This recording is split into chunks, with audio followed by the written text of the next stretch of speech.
Okay, freaky fam. Now, obviously, like me, you love the paranormal. You love the freaky, you love the strange. We love it. And if you're looking for freaky places to visit, well, I have got a good one for you.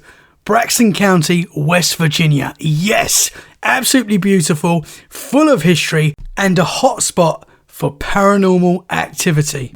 Now, Braxton County is known for the very famous Flatwoods Monster, but that's not the only bit of strange that calls Braxton home. Uncover all that's weird that Braxton has to offer. Bigfoot, monsters, ghosts, UFOs, and even a Thunderbird. You've got haunted towns, haunted locations, and some of the waters at Braxton County are home to some of West Virginia's biggest monster fish. You've also got the Flatwoods Monster Museum, where you can learn everything about the 1952 sighting of the creature. And just down the road, you've got the West Virginia Bigfoot Museum. Oh man, I need to get there. Guys, this place sounds like a freaky dream. I want to go there now. For more information, check out www.braxtonwv.org/freaky. The link will be in the show description, so make sure you check it out.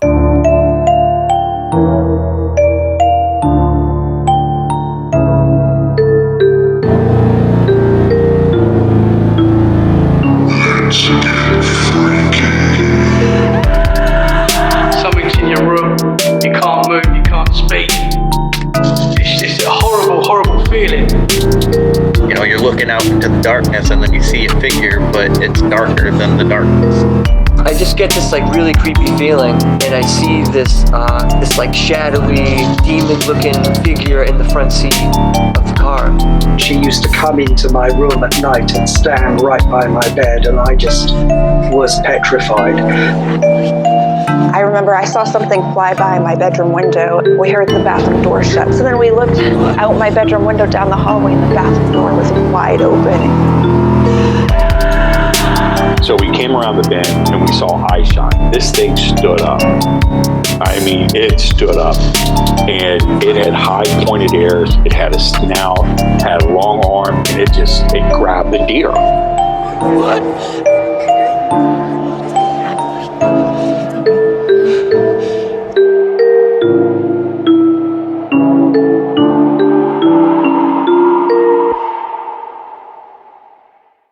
Okay, guys, I would like to welcome to Let's Get Freaky. We have got Gary Lee Arnold with us tonight. How are you, sir? Oh, alive and well. How are you? Love that, man. Yes, I'm all good. I'm all good. It's very cold at the moment. It's turned very cold. It's very rainy here in the UK. But apart from that, I'm all good. Guys, it's not bad here. It's kind of drizzly today, but it's not been really cold or anything. Yeah, oh, that's good, man. What part of the US are you in? Northeast. I mean, actually mid-Atlantic, Pennsylvania. Okay, cool, man. Nice. You get those cold winters like we do here. We do. Sometimes they're brutally cold. Sometimes, the last few years we haven't had much snow though. It's been like a snow drought around here. Really? So I'm hoping this year. I like snow. Yeah, I'm hoping we get some blizzards. Yeah, same, man. Yeah, because I'm from near London, and it used to snow a fair bit, once a year maybe, something like that. And now I live in Dorset on the coast, and apparently it doesn't snow here a lot. And I'm like, oh man, I love the snow. Wow. So I want some snow. Yeah, I hear you. Well, thank you very much for coming on the show, man. This is slightly different for me because we're doing this through like a phone call on your end, which is cool, man. It's cool. The first time for me, but it sounds perfect. So I'm ready to get into your paranormal experiences in your work, man. Sure. And as the saying goes, we're going to just play it by ear, because this whole thing with EVPs and my ear and stuff, just it lends itself quite well to that. So. Awesome, man. If we can go to the start, sure. where it all started for you with the paranormal, I'd love to go from the start. How did it start with you? Sure, it's been almost 6 years to the day. It was back in December, 2017, and I work in academia, so I was taking my lunch like I usually do at the local university, Lincoln University is the name of the university in Pennsylvania, a local HBCU, and so I was taking my lunch in the library because that's where I usually would go to escape from the students, give myself a break, instead of being around my office and stuff where they could stop in. Because have your lunch break, and you want it to be your time. So I'd usually do some free reading. Well, anyhow, in December, 2017, the students had just left for the holiday break. So I was, just routine. I was like, okay, I'm still going to go over and take my lunch break in the library. The library is the Langston Hughes Memorial Library. I'd always take my lunch break on the top floor of the library. I get the view of the campus and stuff, which is pretty scenic, outside Oxford, Pennsylvania. This is like Lincoln University. It's 19352, I think, the zip code. Anyhow, so I'm there, and it was because Christmas was coming. I get in the holiday spirit, pun intended, I guess, when I tell the whole story.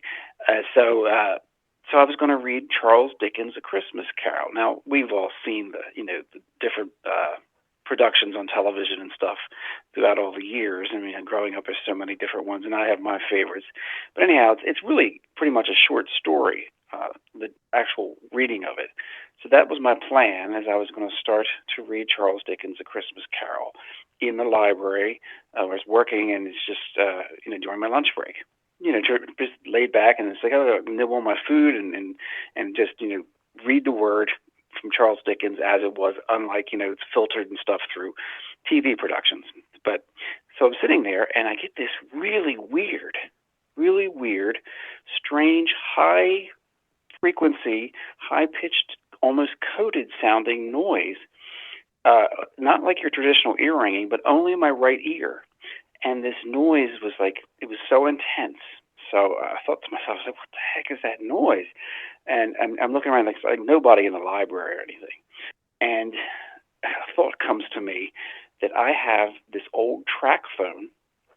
This is Alcatel 205AG. It's an old one, right? Because my wife, she basically said, hey, you got to have a phone I can, because I'm kind of old school. Everybody's got their smartphones and stuff. She has hers. The kids have their latest Apple products and stuff. And I was just like, well, I'm not like that. I'm just like, an old Tracfone's fine. So she had me get a Tracfone just so, if I'm walking across campus or anywhere, she could connect to me. Yeah. Anyway, so this Tracfone's in my pocket. Now, this Tracfone only cost me $5. That's how old school it was. But it has a digital voice recorder on it, a feature. One of the things they add like a calculator, but then you have the voice recorder. And I'm like, okay. This thought came to me. I was hearing this noise. It was just an odd thought. I could record that sound. So I pushed record on this digital, old school Alcatel 205G Tracfone. Now, upon playback, because it was only a few seconds, I think maybe 7 seconds, and then the noise stopped. But upon playback, I thought, I'm going to hear this strange noise maybe and figure out what's causing this almost crystalline, high-pitched noise. But instead, upon playback, a voice that says in a quiet whisper, my name, Mr. Arnold. Wow. Okay, so I'm like, I'm a little taken aback, and I'm looking around the library. I'm saying, hey, somebody playing a joke on me. It's just like somebody, hey, we're going to throw a little voice, almost like a ventriloquist. We're going to, play something here. But I couldn't figure out how that would even be possible for somebody to know at that moment that I was reacting that way. So I looked around. There's nobody there. And the only person was downstairs on the lower floor at the front desk, manning the front desk in case anybody comes in and asks the question. But I'm at the top floor, and the library is virtually empty. So I'm perplexed. I'm like, I don't understand how this voice is there. Man, it's a novelty, but I thought, okay. So I left perplexed, and the next day I came back because this is routine, and a thought came to me: maybe lightning will strike twice. So I'm sitting there, and I'm going to continue reading, and I get that noise again, that crystalline, strange, odd-coded sound. And it sounds almost like Morse code, too. It's crystalline sounding. Only in my right ear, that's the thing, I'm really pointing this out, only in my right ear, this noise, and I push record, and upon playback, there's a voice again, right? Wow. Now this voice, I'm now really upset because I'm thinking, how is this possible? There's another case, and it's like second time in a row, same MO, same method of operations, that a voice is here, and it says, "Help me." And I'm like, okay, now I'm concerned because I'm a very rational person. I was raised Christian and everything, and in an abstract way, believing in God and just tradition and stuff. Not that I disbelieved, but I didn't have anything to latch onto saying that this is something supernatural or paranormal or anything like that.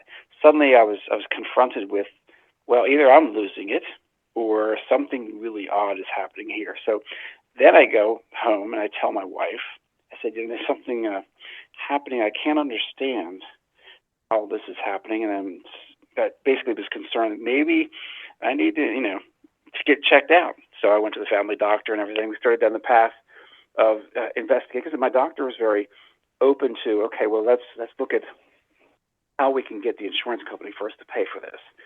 So came up with audio hallucinations. I'm like, oh, that kind of sounds right, because this can't possibly be true. So I ended up having the high contrast MRIs, all the blood work, because there's always a chance in this region of being exposed to Lyme disease, or something that can also cause dementia, a form of dementia if it's in its later stages. Lyme disease is a tick-borne virus, or I guess, is it a virus? I mean, it's tick-borne. Lyme spirochete. So I don't think I think it may be a bacterium. But I think anyway. That's not my forte. I mean, when it comes to biology and stuff, as far as all the data and stuff, the details. Yeah. But like I said, we tried to get to the bottom of this. This was recurring all the time now. So I have my winter break, and I come back, and I'm almost eager to say, will this happen again? Right, so we end up with a couple of weeks off for Christmas and New Year's, come back to the college before the students return, Lincoln University, Pennsylvania, and so it happens routinely. Now there's an expectation that I'm actually able to interact with something, and I'm documenting it, and I'm starting to share some of this information with certain people who are investigating things. Basically electronic voice phenomenon. That's what it was. But I was in with most of the time, crystal encoded sound happens, in my right ear.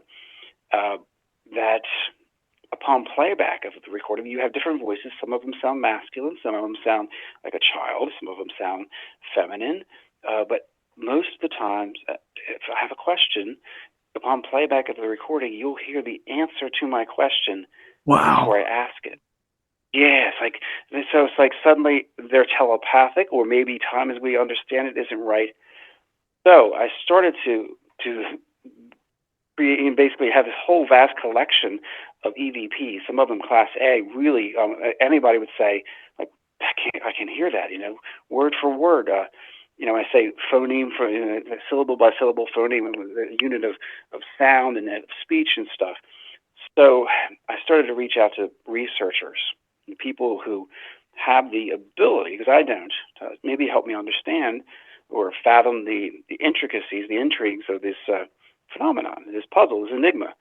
So, and believe me, reaching out to certain communities, including the paranormal and the UFO communities, got me connected with all kinds of people who are right there, the trailblazers, people who are using technology. I'm saying software, AI-driven software, bleeding-edge technology to evaluate my clips.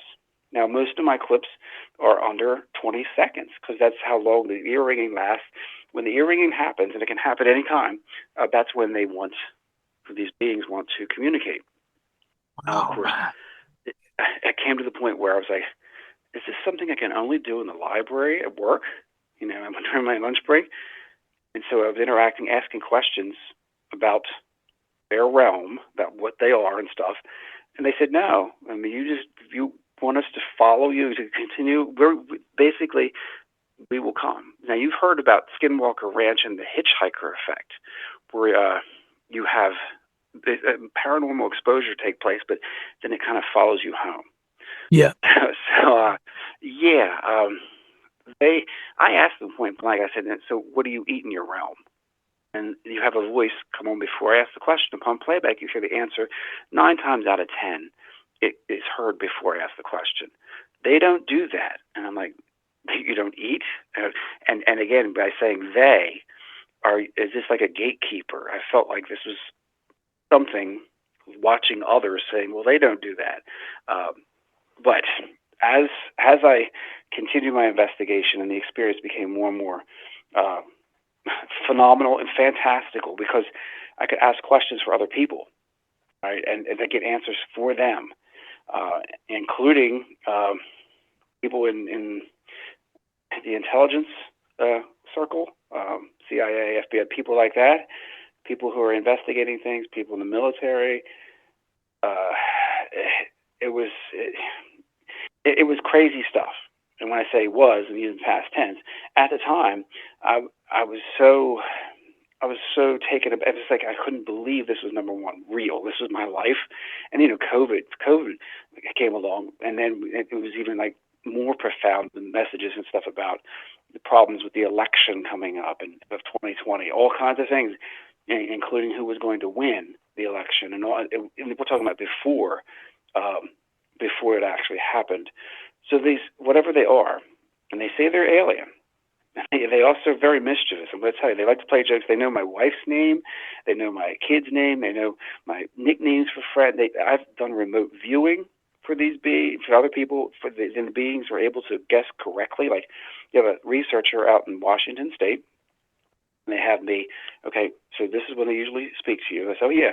And they said, well, we're going to do this so that you can't possibly know what is going on here.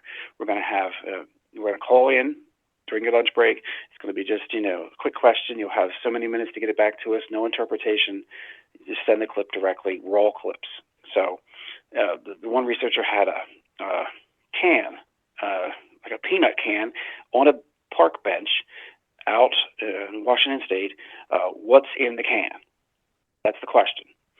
So I ask the ethereals, what I call these beings, I ask when you do the question for this researcher, and before I ask the question, you hear loud and clear, a battery. Right answer. So then people, how is this possible? And then the beings, like I said, they're very mischievous. They like to play these games like mind games where I say, why me? And you have the beings, we're sorry. You're our favorite. And I'm like, oh, that's very manipulative, but at the same time, why are you sorry? It's not a good thing to be your favorite. So you start to overthink things. It's human tendencies.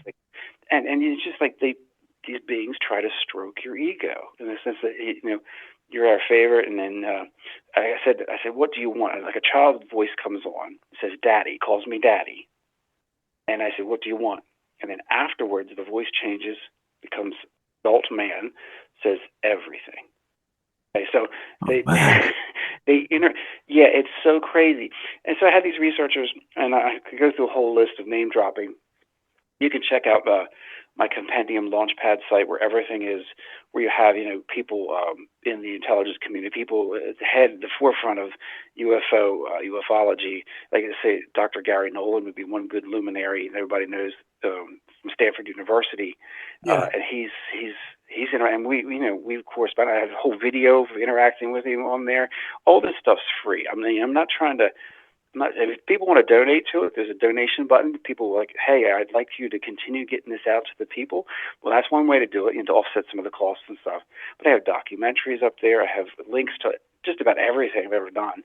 And it's all like it's a public service announcement. That's the way I'm looking at it. Because believe me, when you have, as much as I have, I'm going to say I have a normal life. I give this part of my life, which is the new normal, I give this slice of my life a small percentage because I'm like, hey, I'm a family man. I got a wonderful wife. I got 2 wonderful kids. I've been blessed. And I'm like, why on earth or heaven or hell. Why did this happen to me? I mean, I didn't ask for it and raise my hand and say I want to be special, but I feel also obligated that a lot of people, like, they are very materialistic and they don't feel like there's a spiritual or magical element to life. I'm telling you right now that I am so absolutely 100% convinced that, you know, there's so many wonders that we don't even see, and that's the thing. Yeah. These beings, they're in a different realm, but they're watching all of us, and even the most mundane things they seem to have an interest in. Like, I also raise pigeons. That's one of my big things, my big passions in life. I import pigeons from all over the world, tropical pigeons, pink neck green pigeons. You can look at all, like, the rainbow pigeons. The real nature makes beautiful colored pigeons that, like, wear tie-dyes, really beautiful. I mean, just amazing. So, I mean, like, and a lot of these are tropical. I have special pens for them. But I also have homing pigeons, the pedigreed homing pigeons. So one time I was sitting here, and again, this is no longer, I'm not tethered to the university library. I'm able to have these interactions anywhere and everywhere, including in the middle of the mall, in the middle of the park, sitting in my bedroom, eating breakfast, sitting with my kids in the van. So it's like, it's just a new normal part of my life. But anyhow, I had this dilemma. I had some extra pigeons, and I was thinking, what should I do with these pigeons? I said, I'm going to ask the ethereal, just for, rise. So I get this ear rigging. It's coated ear rigging in only my right ear. And I say, should I sell my white pigeons? Well, before, when you do the playback, it's an emphatic, sell them, right? And this is amazing, because it's like, okay, why would they even concern themselves with something so stupid? But, I did ask the question. And they apparently they are interested in everything we do, and sometimes in a critical, almost judgmental way. Like, I almost envision what people in past generations called angels or demons. Today we call extraterrestrials, or some kind of beings that. Like, some of them are definitely beings, and they say they're alien. They say I have all these recordings, and everything's on, like I said, the websites and stuff, and my documentaries. People can listen to the clips, and they can, people can make their own judgment about, hey, is this legit? And if it is, like I said, there's a donation button. If people want to contribute to it, to the project, if we participate and be part of it, it's all there. Yeah. And it's awesome. Man. It's just, it's like I said. There's a lot of people who are skeptical, and they and I'm saying, that's fine. If somebody told me this kind of story before I actually experienced it myself, yeah, I would have thought that's ludicrous. That's crazy. I mean, but once you look at the data, and that's where I've been, I say to people, I said, you understand, these people who have credentials, who have reputations in let's say, I was using Dr. Gary Nolan as an example. They wouldn't give me the time of day if I didn't have something of merit. Yeah. So they're looking at the data. They're looking at, well, Gary's not trying to get rich quick out of it. He's not trying to go out there and make a name in that sense. I'm just saying, I feel like obligated to tell people, guess what? A lot of people don't think something's going on. Something's going on. Here's my evidence. Yeah. Here are the scientists. I met with Josh Gates from the Discovery Channel. I'm right now interacting with his lead cameraman, Evan Stone. I mean, there are all kinds of projects, but people, once you start being seen as, if this person's legit or genuine, and I'm not trying to make a dime off of it.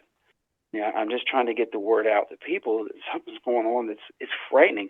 And yeah, I mean, you have skeptics say, oh, that's schizophrenia. No, well, like I said, with my doctor, family doctor, we one time I actually have a clip where the beings tell me to get the blood work. So I take it and play it to my family doctor, right? And he's like, well, this is the first time I've had such a suggestion made by ethereal beings. And so I got blood work and stuff, and they concern themselves about everything. And believe me, with the MRIs and stuff, I'm willing to share all my medical records. Now I have, there's no, believe me, I'm glad there's no implants or anything in my ear canal or anything like that. My brain's normal. Actually, it's a little youthful, they said, for my age. I'm 56, and it's just like I'm not seeking attention. I keep reiterating, because a lot of people, they want to say, well, what's the real agenda here? What's the point of this? The point of this is something's going on. Something, and I've had people associated with researching Havana syndrome. I'm sure you've heard about that in the news. What is that? Sorry. Yeah, Havana syndrome, where people claim to have been targeted by some kind of ultrasonic, or maybe it's a psychotronic weapon. We had, if you look it up, Havana syndrome.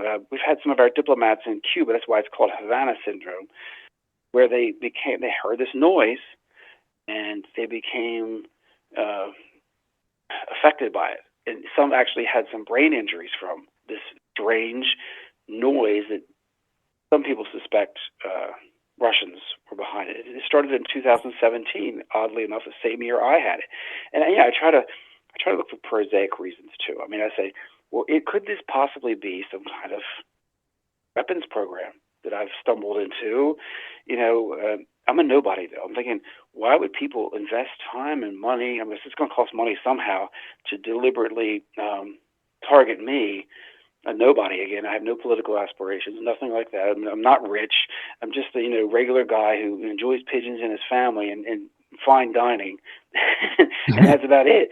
And why? And I've traveled. I was over in England a few years back, Bishop Stortford, and some wow. little areas. Yeah. So and cheddar, real cheddar cheese and cheddar. Yeah. So I've been there. Cool, man. And my wife, my wife's from what used to be East Germany. So she had to look out too. I'm not trying to plug her stuff, but I'm just trying to say, I've lived a really interesting life apart from this. So I start being concerned, well, what have I done if this were some kind of weapon being used, and we're like guinea pigs is being tested upon us? I don't know. I mean, I can't fathom how this is possible. But I did take one of my clips, the one I just talked about, the pigeon clip, where you have this really loud Selim EVP.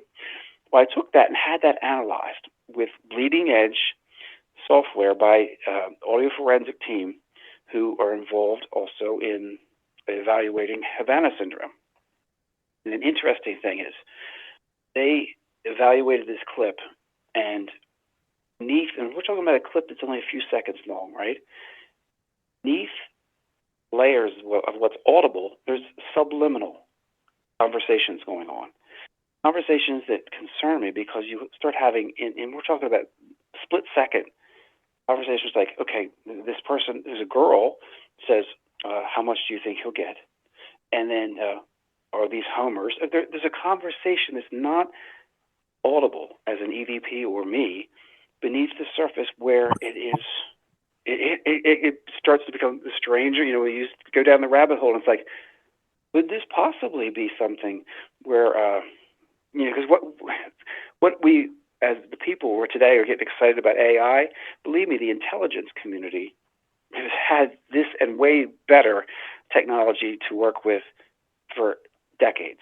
Yeah. So what we're now accessing with Chat GP and all this stuff, guess what? I mean, the government's been out there. I'm saying the government, I'm just use it as not just a nefarious group, but so what's now allowed for us to play with, they've been playing with and refining for decades.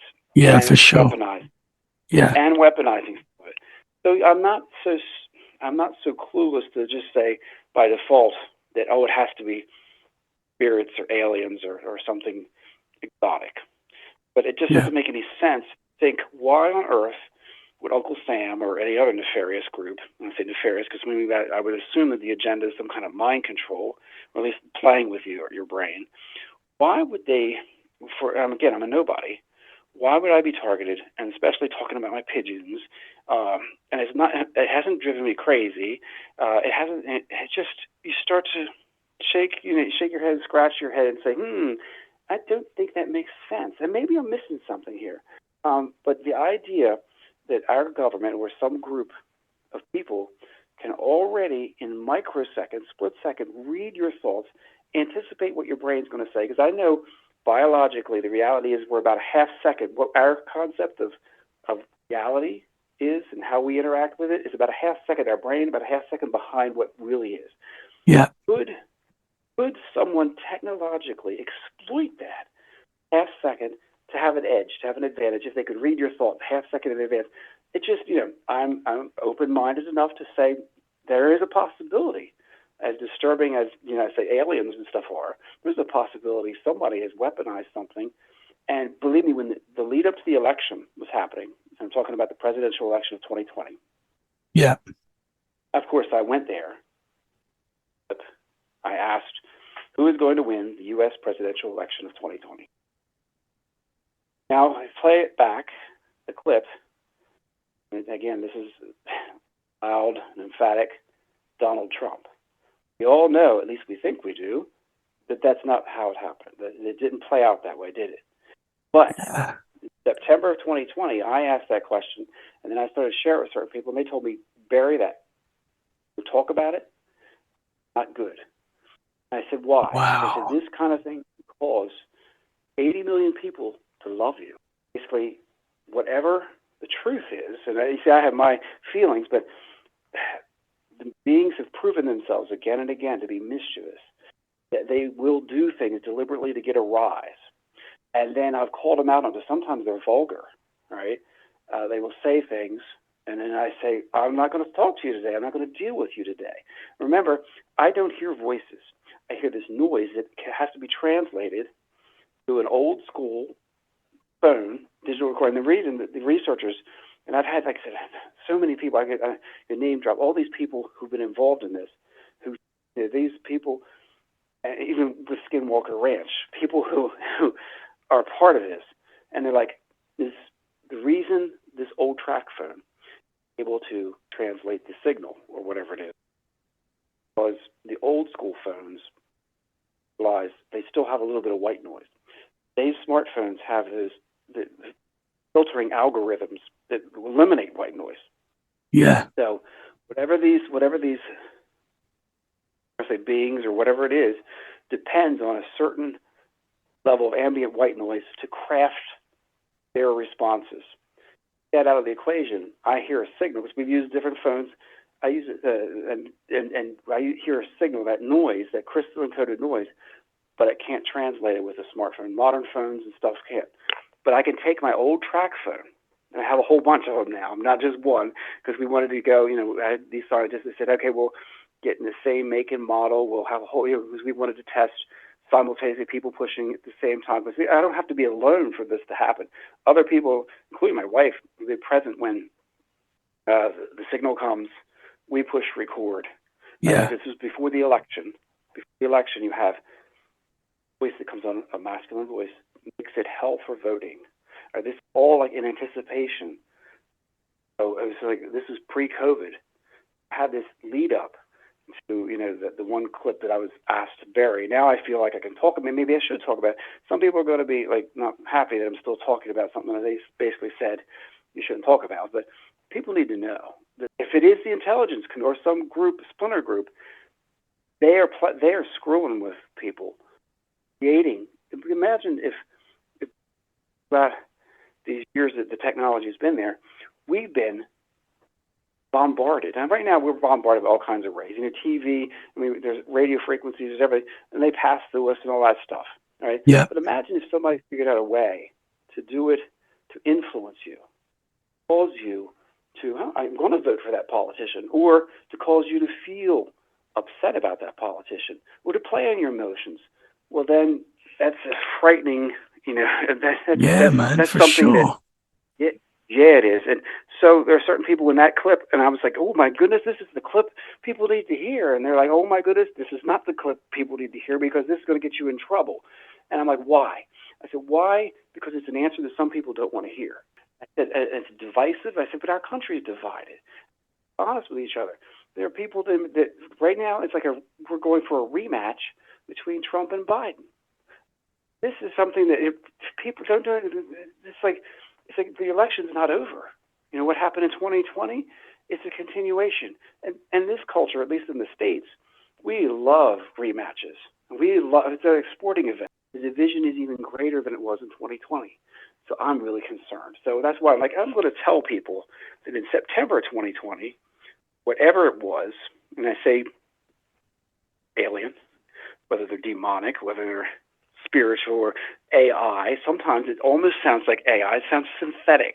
The voices sound like they've been created in a way that would make me think. And again, it could be the ultimate manipulation, all of it. But why me? I mean, why am I? Actually, one of the intelligence people I work with, they have a nickname for me. And I'm like, they say, you're the disclosure pawn. The disclosure pawn. We're not alone. And people need somebody like you to talk to them, because you don't come with all the baggage, and you don't come with, all the aspirations about being someone. You're just, hey, here I am. I'm just a normal Joe. Take it or leave it. And that is what people really want. They want that genuine quality. I said, but as I play chess, I said, but pawn is a lot of times you're being used. You're sacrificed. But yeah, you can take the pawn all the way down the board and become a queen, or become, a useful piece. But for most of the battle, pawns lock, they knock into each other and lock up the board, and it's more of they're sacrificed. So I didn't know how to take that without laughing, and at the same time not laughing about it. I mean, like most things in life, things I'm like, well, is this a blessing or a curse? Well, it's actually both. Just like, yeah, like if you're going to be honest, it puts me in a category where my colleagues and people have looked at me and said, okay, what's going on for real? And I'm like, take it. I'm not going to varnish it or anything. This is what it is. I don't understand it completely. A lot of people who are skeptical, they came around to, it was March the 12th, 2022, and I was pumping gas at the local gas station, and let's just say a number came to me to play the lottery. The number is 3001. So I had change. They asked for too much gas, so I went back inside to get change. So out of $20 I was putting in my gas tank, I had $3.50 left. So I go in the gas station, and I say, I'm going to play Pennsylvania Pick 4 lottery tonight. The number. Play it straight. $3.50. I won, yes. Wow. You know what the odds were? 10,000 to 1. 0.01% chance of me getting that right, just randomly. And that number just came to you? Yes. So then people were like, okay, you've made a deal with the devil. Some people like, you've made some kind of agreement here, a pact with Beelzebub or Mephistopheles, call it what you will. And I said, no. I said, it's not like that. I said, I consider this a gift, a blessing. I said, I'm going to tell people that, hey, this came to me as a supernatural assist. That's the nicest way to frame it without, ascribing to this, that. I said, fundamentally, this is speaking to me on the level of, this is something I can also use to tell people, hey, something's going on here. Let's look at the evidence. Let's look at the data. Does Mr. Gary Arnold, just randomly pick winning numbers and then go show people? I had people at work holding the winning tickets. I said, take a look at this. This is the real deal. So wow. Some people who were very skeptical, but also, believe me, some people were very scared because suddenly they want it to go away and it's not going away. They want me to not be seen through the prism or the lens of this is reality, because number one, it rocks their boat, the paradigm. Yeah. So it's the same thing. So people were like, what do we do? I mean, and I've had family abandon me. I'm not saying my immediate family, but people say there's no way that anyone can believe this is true. You've got to be doing. I said, the evidence, everything speaks for itself. Here's the winning number. I said, it's all public record when you win the lottery. I said, this isn't a joke. I said, take a look, guys. I said, what are the odds? Now, of course, Dr. Gary Nolan says, well, we need to go bigger. We need Yeah. we need to go for Powerball. And I said, wouldn't that be grand? I said, but you know what, Gary? I told him, I said, you know what? If I can take this before the people, my evidence, and show the compelling evidence, you're not alone or something exotic or crazy is going on, that's my winning lottery ticket. All I have to do.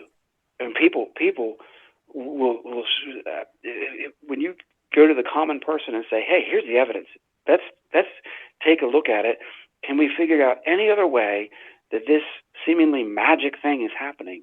I mean, somebody putting the correct winning number, the 0.01%. Now, some people, man. I mean, it's just, so what you stack up, and I said, listen to these clips. I said, these beings say they're alien. You can hear it. I asked them why they speak English. He said, because you understand English. You know, I guess that's common sense. You're right. If they were speaking Mandarin, I wouldn't know what they're saying. But it's scary too, because I understand when I first started down this path, I thought I was cracking up. I said, well, this can't be true. I said, I must have been in an accident. I must be in a coma. Something horrible must have happened, because this can't be reality. And there's no way that, you know, I'm interacting with something that can't be seen. And they say that I'm their favorite, and they know answers to other people's questions that I can't possibly Google or something find out on my own. And this borders on lunacy, and I sound like I'm a total nutter. Like I'm just, but I have to have a sense of humor, because it's the only way to handle it. I handle this in my life by compartmentalizing, by saying, I mean, I'm going to give you an example, and I try to keep the beings seem to have a sense of humor. That's one thing. That's, again, it goes against the idea that this is some kind of psychotronic weapon, because they seem to exhibit a sense of humor in a way that they can be vulgar and stuff too. Don't get me wrong, and their sense of humor is twisted. Now, one time I was having lunch in the library, and I was getting ready for a session, right? And I had some cheese and some chili and stuff, maybe a little gassy. So most people will be like, "You're not going to go there." I'm going to go there. So I ripped a big one. I farted. Yeah. All right. So I got the ear ringing, and then upon playback, you have a voice saying, "He let a stinker." Oh, wow. Right away. But the thing is, even sometimes their language gives them, that's a 70s expression. All right, it's like hip and far out. So I'm like, okay, this is interesting, and it makes you wonder, you know, where they're getting their their information. Maybe watching old television or something. I don't know. All I know is, my God, something insane. And I say insane, I can laugh about it, because, you know, it hasn't driven me crazy, because I'm able. Do you understand when I've been offended when they've said some vulgar things and even frightening things, like racist things? Yeah. Said certain words. Yeah, we're working at the HBCU, it was a black university for the most part, and giving disadvantaged youth, a chance to level the playing field and the skills that they need so they'll succeed. When you start looking at it that, and then they say the N-word, these beings, and I say, well, I'm not going to talk to you anymore. And then for the next 7 times, they are apologizing. Sorry, we didn't mean. Now think about this. Number one, it's a huge ego thing. It strokes my ego to think that something like that would apologize to me. And again, this is part of a greater manipulation. So I start to think, all right, none of this really makes sense in a fundamental way. Sometimes the humor is strange, like I said. When I've had the beings answer questions about an animal, they will make the sound when they talk like the animal. So they'll sound like a caricature of a rabbit, or what we would a frog, in an exaggerated way. So, like, I have a question was posed to me about this person, and they have a spirit animal. What's the name of their spirit animal? So I asked the question when the earring is happening. On playback, you have a voice say, "Is it a frog?" And the way they say frog sounds like froggy. say it sounds kind of like a caricature or a cartoonish version of what you imagine a frog would sound like when it's speaking English. Or we had a rabbit die, a pet rabbit, family pet named Cuddles. Well, sure enough, when I asked him about that, boom, Cuddles, and then they make it sound like a rabbit. And then we had a hedgehog, all right? A hedgehog. And I'm just like, how? His name was Skeeter, and they got it right. And they know, look, it's crazy stuff. It borders on, okay, if they are demonic, then number one, as I've said before, when I've argued, argue with them, and again, it sounds absolutely, without the context of me starting to say, here's the evidence, please, I'll sleep better if you can prove me wrong. That's what I want. But when I've argued with them, and like, why do you say things that seem to make or provocative, and they want that animation from us. Many of them look down on our species. They've told me that they look, we're ridiculous. But almost like you think of like the Truman Show or something. Almost like we're entertainment. Yeah, and I don't know, man. I mean, I'm just are they alien? I had the alien clip, which again, all this is out there in public. I mean, everybody can check it out. Once you link to go in there and on my YouTube channel and everything, you're like, oh my God, this guy's for real. Yeah. So I had the alien clip, just like the pigeon clip, analyzed. That was called a subliminal acoustic fingerprint, and they're able to lift information that's not audible. It's subliminal. So the alien clip, which the alien is nice and loud, nice Class A EVP, answers before my question. Once they dissected that with the subliminal bleeding edge software, you have, in split second, right around the clip, a discussion where the being says, oh yeah, I'm an alien. You're like, they're pretending. Like, okay, well, I got to be an alien for this one. So what's hidden from us, the software is able to peel away the layers. I had this other clip by this. He's a famous audio engineer too, and he's also involved. I mean, there's like I said, all these people, and quite a few in UFO Twitter and all that, prominent people have been involved in this. We're all as perplexed about what's the real agenda here, and most of us, I'm not fully in that camp yet. Most of them believe that it is alien / spiritual. All right, the key is consciousness. That we exist. We only see a small fraction of the spectrum around us. Yeah. Right? Our perception is limited. That's because otherwise we'd probably be insane. There's so much going on that we don't see that's invisible to us. And we walk through, our reality in so many dimensions, but there are so many dimensions beyond that our consciousness may actually, tap into and interact with. We don't know it.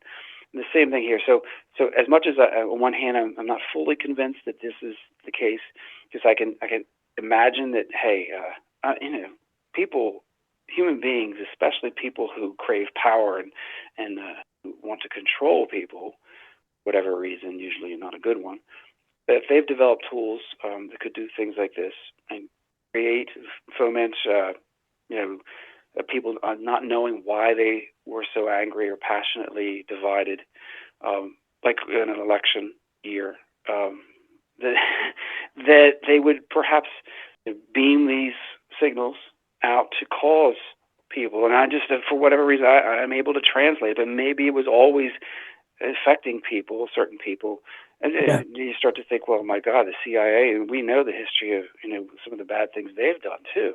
I'm not saying they're good members everywhere, but they're also bad players everywhere. Yeah. And so if they had access to something like this to do it and create, foment, a coup situation or some kind of outcome that's been predetermined, that maybe they would, or maybe just for a sport, they would play games with people. And this is some sick stuff. So I hold on to a little bit of that because my rational brain always says, okay, let's try to not go the alien or spirit route. Let's try to be a little bit more grounded and say, there's a threat here. Yes, there's a serious global security threat, and it could be coming from the intelligence community or some splinter groups or some rogue groups there.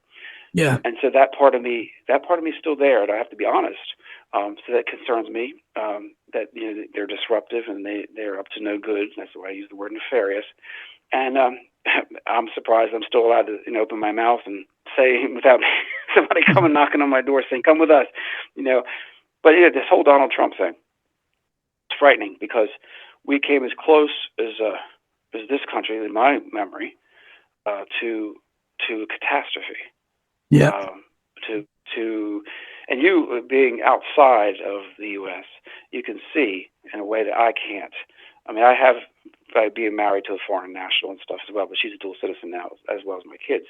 But then be able to see things maybe a little bit more objectively, because I'm not like just seeing things from this country. As I've traveled, Europe and Sweden. So it gives you a better, maybe a more balanced perspective. But there are people I know, lots of people in this country who've never left this country. And so their perspective is perhaps, limited or even jaded.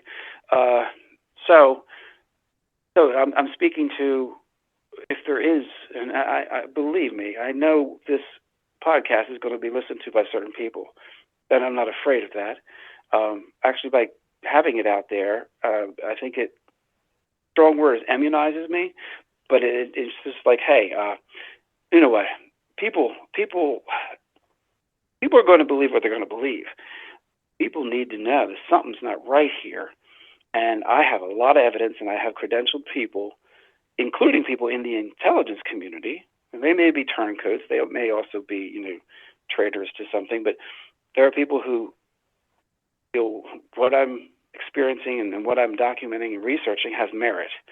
And if I am a disclosure pawn, well, what is it I'm disclosing? It's just so that we are not alone. That's a valid thing that most of me, if I were to give the odds, I'd say 80% of me believes that I'm interacting with something considerably spiritual, with maybe what people would call alien today, but our forefathers and people in the past would call godlike creatures or divine angels and demons. And then there's the rest of me that's a little bit more of the rational person saying, my God, no, that can't be it. That we are just learning now about things that generations ago the intelligence community and the military already knew, and they were much more advanced. So don't underestimate how far along we are. And we just don't know it. So of course they can exploit us in a way, because the technology we don't know exists is already here and has been here for a while. I'm going to give you a perfect example. It's back in 1989. I was out. I'm a big weather buff.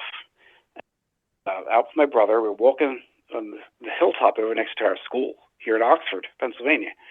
And there was a thunderstorm, but it was like, it wasn't raining, so you could see the clouds. There's lightning arcing in the clouds and stuff. It was pretty cool. And, we were just walking on the hilltop and checking it out. And both of us looked up at the same time.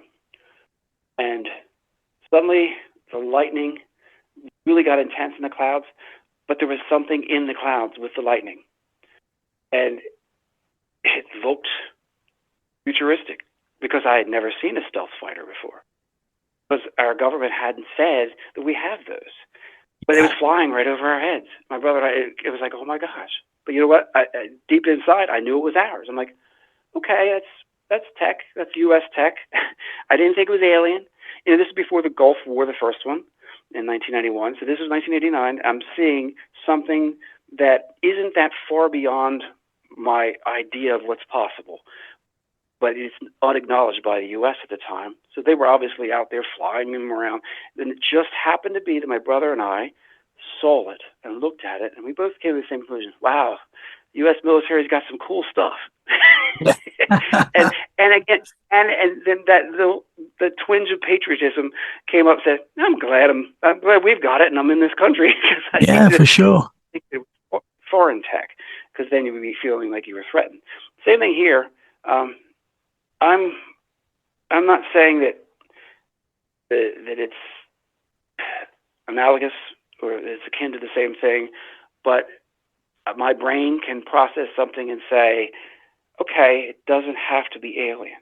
It doesn't have to be extraterrestrial. Because believe me, these beings say they're otherworldly, but are they saying it because, this is AI, that we already have programs out there that the military or some other group are employing to, test? I mean, a test on which is sick, to test on its own citizens. And you look at, like I said, Havana syndrome and people who are targeted. And I don't want to sound conspiratorial. It's very easy to slip into that. But I do believe that, there are black projects, black money goes into all this stuff. We don't know what we have. Yeah, for sure. But if they're going to give me more winning lottery numbers, let's do it. Yeah, for sure, man. I was gonna say, at any point in this talk, if you get any numbers come to your mind, put them out there, man. I will. I've got no problem with that at all. And that's what I'm trying to. But in your audience, if the audience believes that they want to be participating, all my stuff's free. I believe in a wholly collaborative effort. That this should be for the people. Everybody should know. Like I said earlier, I'm doing a public service announcement. If you want to offset some costs, if people want to donate and participate that way, there are buttons on there for PayPal and stuff that it link to if they want to donate a euro or whatever. I mean, whatever it is. I'm just saying it always helps. Buy me a coffee. I mean, yeah. But it's not about that. It's really about what's going on. I don't understand it. We're now going on 6 years. All right. Is this? Are you catching these every single day? Is this something that happens daily? It happens more times than not. So yes, almost every day. But there are days when I'm free and there's no noise. And believe me, the noise can happen in the middle of the night, and I'm not getting up out of bed next to my wife. I'm not getting up and interrupting my sleep to interact or to indulge, whatever it is. So I've kind of come up with, again, like I said earlier, a small slice of my time I'm willing to devote to this, and it's more of a public service announcement that, hey, something's going on. I have the evidence. I'm getting more evidence daily or almost certainly weekly that something's going on here, whether it is black military tech or nefarious groups or, some kind of targeted, Havana syndrome-like stuff. Because, Dr. Gary Nolan, he has examined the brains, I'm saying the scans of brains of those who have been affected by Havana syndrome. And then he lost access. Once he got too far into it, they stopped letting him look at certain things. Why? Because they're hiding something, of course. He was getting too close to figuring something out here. And it how some of the brains of people who have been affected by exposure to UFOs have been affected in a similar fashion. I don't know. My brain, again, I've been lucky. And to, again, be able to be free enough without any obvious repercussions. Maybe after this conversation, I'll start getting bombarded by all kinds of noise in my right ear. But to say, when the 2020 election happened, the lead up to that, I was getting so much, and I actually had people asking me questions, and I would ask for them and send them the clips and stuff. And again, I never was allowed to interpret. They want the raw information without me saying what I hear. And so something we're either being, like some kind of game where if it is extraterrestrial or ultra dimensional, or if there are other entities involved, we're being played. And I do believe towards some end, and perhaps it's apocalyptic, I don't know. If it's military and stuff, then we're being played again. And that's the sad thing is, I just try to have a good life. If I died today, sadly, I'd miss out on certain things, graduating from college and stuff, because college now.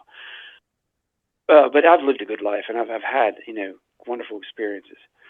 But at the same time, I don't know why it fell into my lap. But I disclosure upon, and you can take that different ways. Like I said, I played competitive chess and stuff, and rated, have a rating, and I always was fascinated throughout the history of chess because it's a game. But when chess computers came along and they became inexpensive, then it became fun to play with the computers.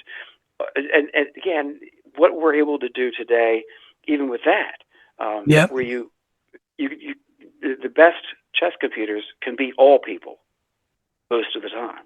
So we can't even compete in a sense. You have Gary Kasparov, and he admitted the Deep Blue. Remember back 20 years ago when that was the best chess computing program and stuff, and he was like, it was like playing something that is beyond him. And so if that in that just little corner of things, we're talking about chess, a chess game. Imagine when you're talking about global geopolitical things and people playing games with people, with real pieces. I'm saying it's scary. It's scary, and that's why my intellect says that is something to be wary of. Yeah. Because when it comes down to these, if I take the other tact and say, okay, no, these are ethereal entities, that they maybe they are alien or spiritual. I have before, and I've been so angered by some of what has been said by them and answers to questions, that I said, why should I fear something that's a whisper, that has no real presence in my reality except this little whisper that I have to amplify to even hear? So what kind of threat are you to me if all you are?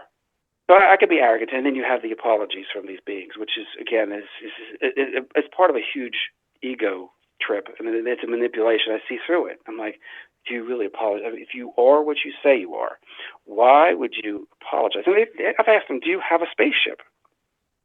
They say they have 8 of them. 8. Wow. All right. So yeah, I have these clips. And so they're saying, they're directly responding to my questions, intelligent responses. These aren't just like random, like, spirit boxes. Some people run around with that, and it's like this little word here or there, and they try to piece it together.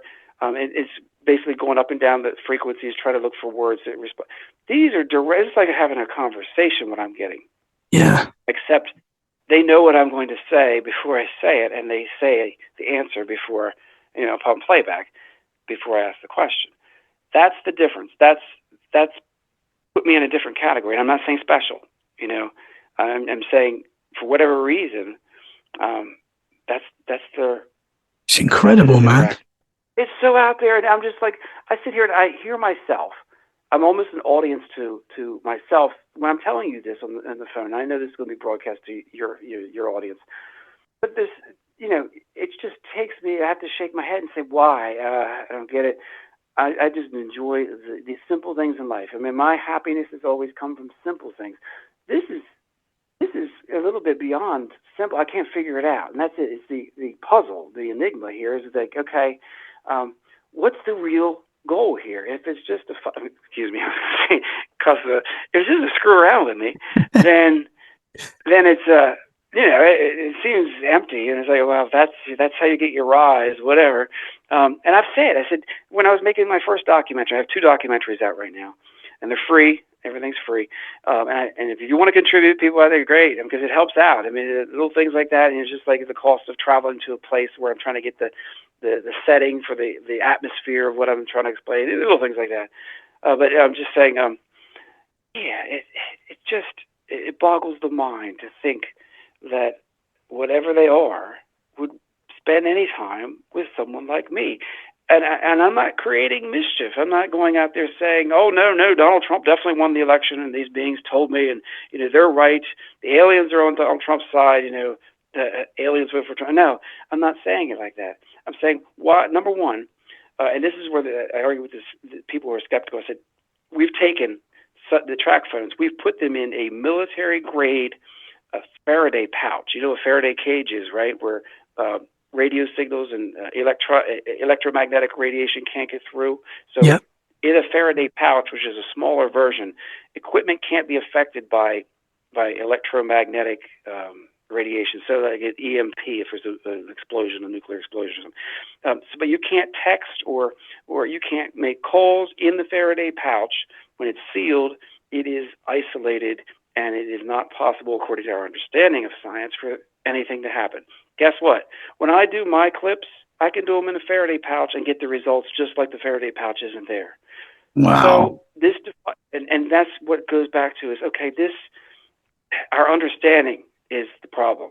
That obviously science, we don't understand it becomes like magic because we don't understand it, but there's something to it. I mean, there's got to be some reason it's still able to be done. We just don't understand it. And the same thing, when I've interacted with skeptics, they're like, I said, do not get hung up on the messenger. Yeah. I mean, I'm human. Let's take a look. What I want you to focus on, tell me how this is possible. How am I getting direct responses, intelligent responses, relevant responses to my questions that upon playback are heard before I ask the question? Isn't that exciting? Don't focus on, people get focused on like in the Bible, it was you strain the gnat and swallow a camel. That's what Jesus allegedly said.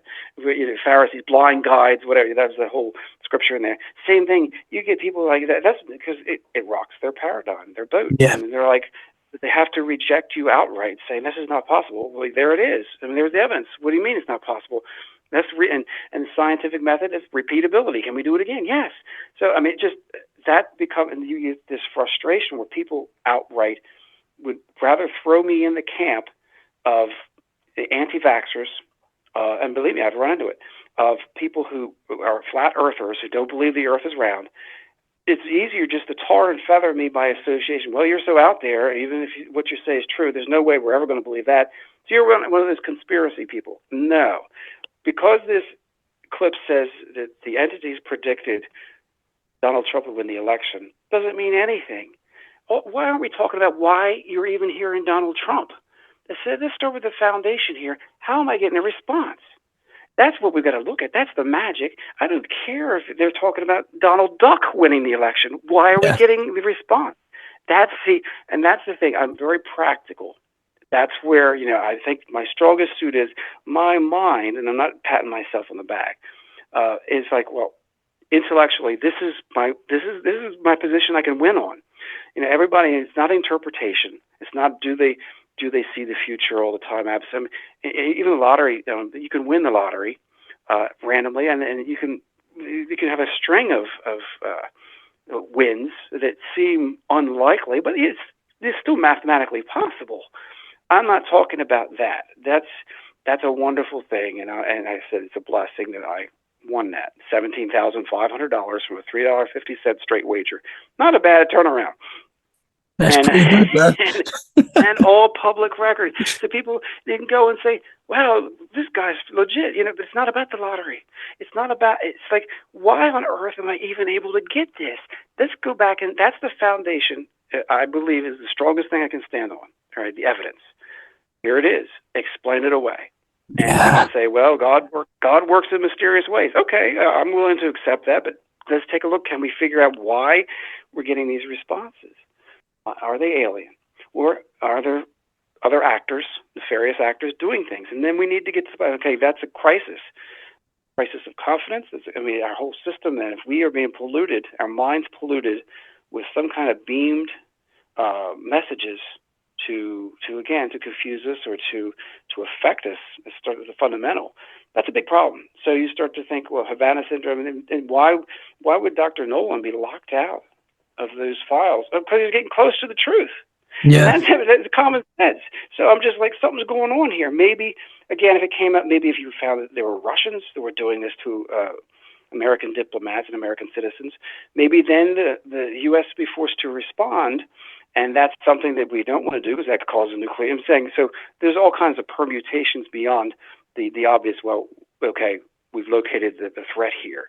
Well, exactly what the bigger threat? What is this agenda? What's going on here?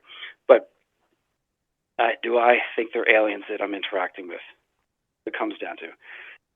I believe that they are, and I said 80% of me is confident, just because my mind even though I can entertain the idea of psychotronic weapons and advanced tech, I think in this case, because of all the other things that have happened, that it doesn't seem to make enough sense.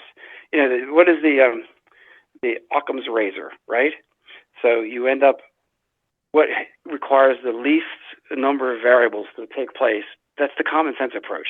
So the one that requires the least exotic number of suppositions and conditions usually is the truth. Usually, not always. So you can understand from a skeptic's viewpoint, well, and that makes sense. So the easiest interpretation is Mr. Arnold is insane. He's crazy, because just by default, and that solves it, and they can go to bed at night and say, that guy's not. But here's the evidence. And that's where I keep throwing the evidence back and say, look, I have thousands of clips now. We're going on 6 years. It hasn't stopped. And it sounds crystalline. It sounds like there's some kind of code. I don't hear voices. I said, I hear this noise. I can record it with an old school Tracfone of this make and model, and any old, really, phones with the old digital recorders, and not just the Alcatel 205G. That's the one. I'm not trying to advertise it because it's such an old school thing. There's no apps or anything, and you can't really do anything with this. It's a workhorse, back in, they called it back in the mid 2000s. I guess it was the Obama phone, because that was one of the phones that the Obama administration was giving away, basically. Now then you can have people out there say, "Oh, that's it. That Obama was part of it. The government, they were trying to do things to people, and they put it in the phone." Well, this is actually made in China and stuff. So there's all kinds of conspiracies that can, be like weeds growing in the garden. Yeah, it's very easy to fall down into that kind of rabbit hole, and then there's another rabbit hole, and you find out how deep that goes. And believe me, you can try. I don't want to exhaust, my breath and my good nature, good spirits and stuff. I'm thinking about all those possibilities. I'm just going to stick with, guess what? There's something going on here, and I don't understand it. It seems to have a paranormal component. Why else would the people who are leading a lot of the investigation into UFO, UAP, paranormal stuff, why are they interacting with me and looking into my clips and stuff and asking for more? Why? Because there's something to it. Yeah. I don't believe the vast conspiracy that all these people in ufology and all these academics and all these people in the audio engineering groups and stuff, and then the people with their bleeding edge software, and I don't believe they're all in it. I don't believe they're all in it. That just requires too many people. I mean, like the whole conspiracy thing. Once you have too many people involved, somebody's going to squeal. That's not going to work. And I can understand a smaller scale of people involved in some kind of conspiracy, literally and by definition. But in this case, it boggles the mind. I'm just not in that camp. So I'm primarily in the camp of something exotic as far as fringe, but trying to make it mainstream. Trying to tell people, hey, I'm trying to disclose something here that actually I believe has serious global security ramifications. I mean, if this is true, we are being acted upon by something or someone. What's the real agenda here? And if there are entities that can see the future, because they've told me, I said, well, why only my right ear? And they've said, that's our link. Okay, I've had this ear of mine looked at and believe me, the coolest thing was one of the high contrast MRIs I was getting. I'm on the table, right?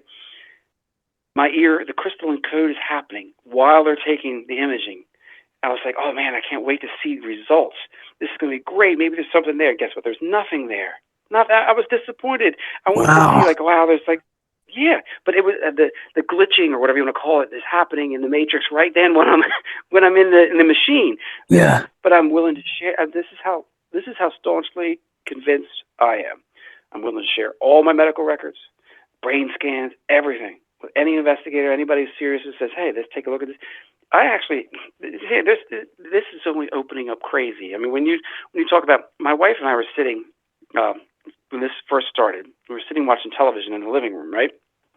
Now, I had this pocket knife about 3 weeks earlier that I had lost. Now, it was a pocket knife from my dad. and it was like a really nice pocket knife. And I thought I lost it in the mall.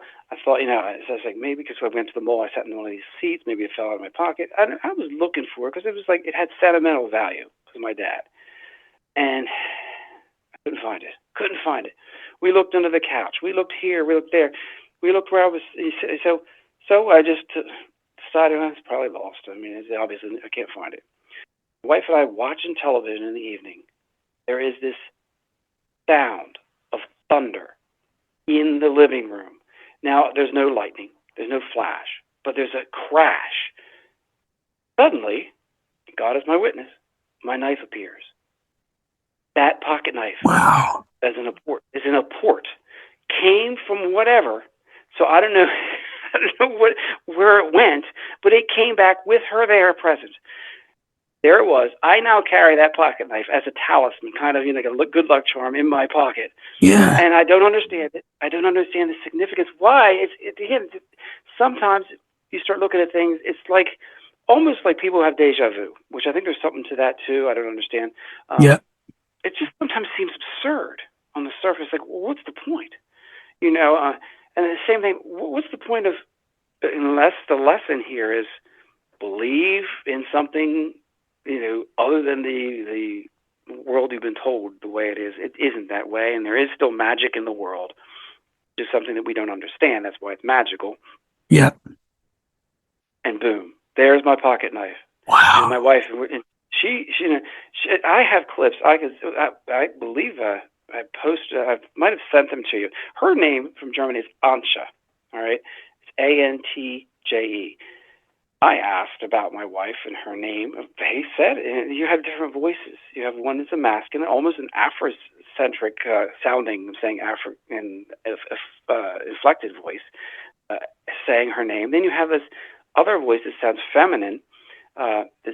She says sounds like her grandmother saying Antje. So I have that. I think I sent you those clips. If not, I certainly can.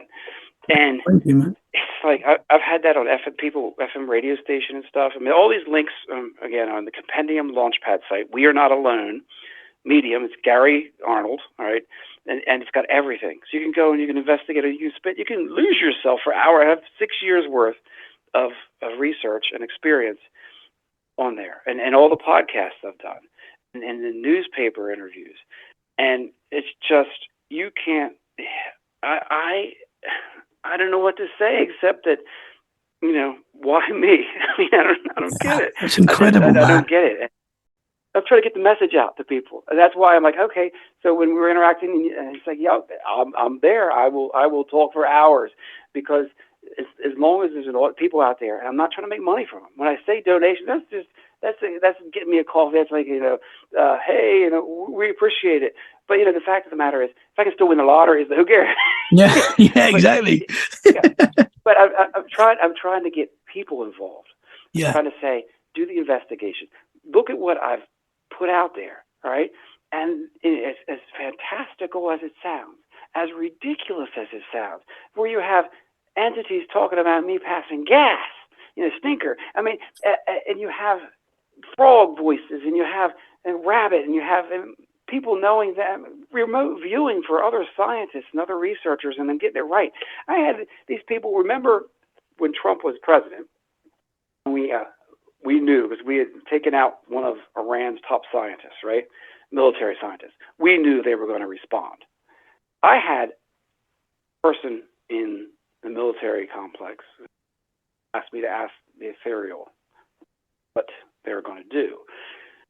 Yeah, and I probably shouldn't talk too much about this stuff, but yeah. So I got a response, and I sent it to them, and they liked. Again, it was one of those things where it's concerning. That night, Iran launches their long-range missiles and hits our base. The initial reports that we didn't do, they didn't do much damage, but then later comes out there were several soldiers with brain injuries, some of them serious. Yeah. So I don't want to cross anybody. I believe that people need to know something's going on here. Yeah. And why would anybody in the military even give a crap about me unless they've heard? he's got a contact. He's connected with something that we need to explore, and maybe, if it's knowledge that we can use to prevent or to lessen maybe some, response or reprisal from Iran or whoever. Same thing with Putin. And people wanted to know more about him. I can say there's things I hear. I don't tell them what I hear. I'm not supposed to really, like I said, I'm not supposed to interpret, but it doesn't mean I don't hear playback, and I don't have copies of everything. And I'm saying that publicly, just in case anybody out there thinks that, I should keep my mouth shut. Well, you know what? People need to know this is going on. And, I've done a lot of pro bono work because people have helped me analyze my clips, and I've helped them. And I think that it's fair. I'm not looking at making a dime off of this. Like I said, the winning lottery for me, if I really wanted to translate this, hey, I have this cool pocket knife here. Let's analyze it. And up to the highest bidder, I can prove that I'm interacting with something, all the evidence. And here's this pocket knife. And I could probably make a lot of money once, I frame it as, this is something that, was in contact with whatever, and it came back as an apport with a thunderous bang. It's just, it can't be all about money in life. Money's nice to have, but the truth is more important. And the truth is something's going on, and it's something serious. And whatever is going on needs to be investigated, needs to be understood, because I really believe this is a global security issue. If we are maybe human beings throughout history, right, and especially leaders, have had these, whatever they are, whispering in their ears, saying, and affected their decision making. And then maybe they dreamt things, or came the next morning, ideas were put in their minds that made them think differently and act differently, and maybe make decisions. Well, were they good decisions, or did they, were they a curse and did they hurt people? I've never been told to do anything. You have an interesting side. A lot of the people, at least in this country, who mass shooters and stuff, like that person in Vegas, they heard voices, right? And a lot of times the voices, and strangely, a lot of times the voices tell people to do bad things. Yeah. Which, why aren't more people hearing voices to tell people to do good things? That's so you start to think, maybe there's something going on here. But it's just, if I can demonstrate, and I can substantiate everything, and have the compelling evidence to demonstrate something serious is going on, with the potential as a threat to affect people, to maybe change the way we would naturally develop because of such inspiration or discouragement, depending on how it's framed.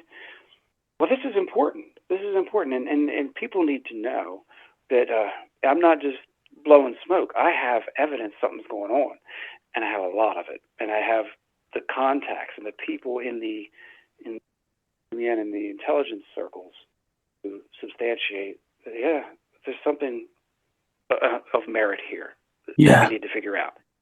And that's it. So that's what I put on the table. That's the evidence. It's incredible, man.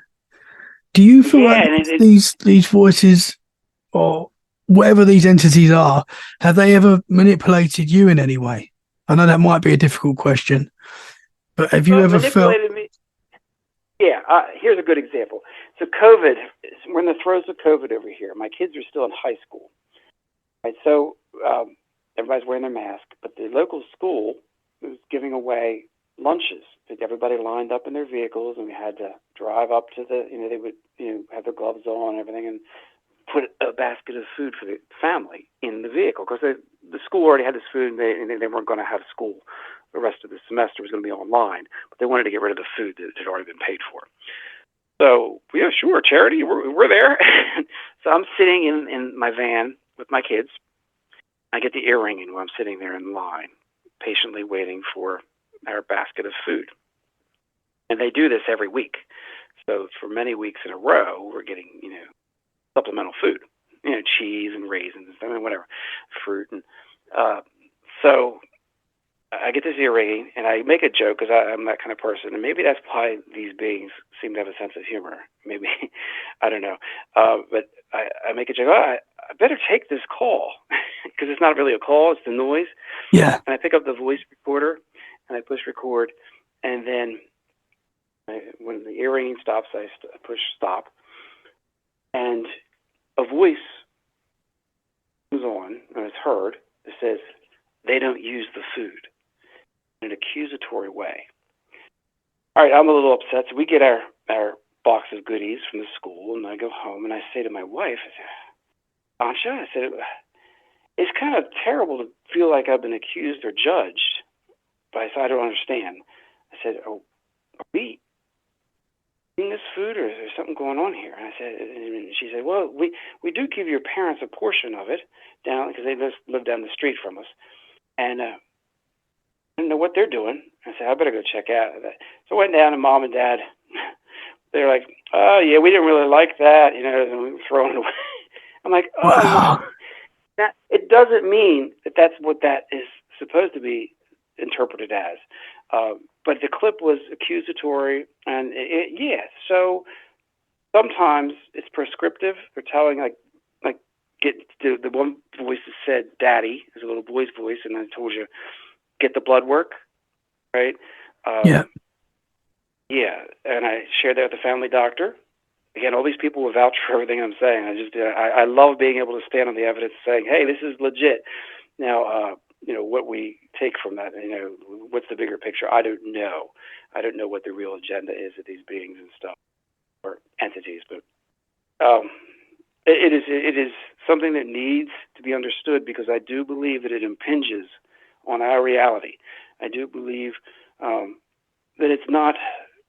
Maybe I'm open to it. Maybe that's why they deal with me, because a lot of people are just dismissive of magic in the world. They've become so numb to the way things are, the world, that they don't see that. I'm very much a sensual person. I mean, I love rainbows and snowflakes. I love blizzards and snowstorms and the sound of snow falling, the downy flakes, and I, even as a child, used to write poetry about a blizzard, a snowstorm happening, and the snowflakes were like angels with their feathered wings coming down and whitewashing the world. So yeah, I mean, I'm a helpless romantic. Maybe that's why, I don't know. But then there's another part that when I was growing up, when I was young, I would almost every year, have horrific bad ear infections. It was so much so I would miss a week or so of school. I had to be on special antibiotics. And pus and blood would come out of my ears, and it would stain, like this fluid would stain the sheets of the pillows and stuff.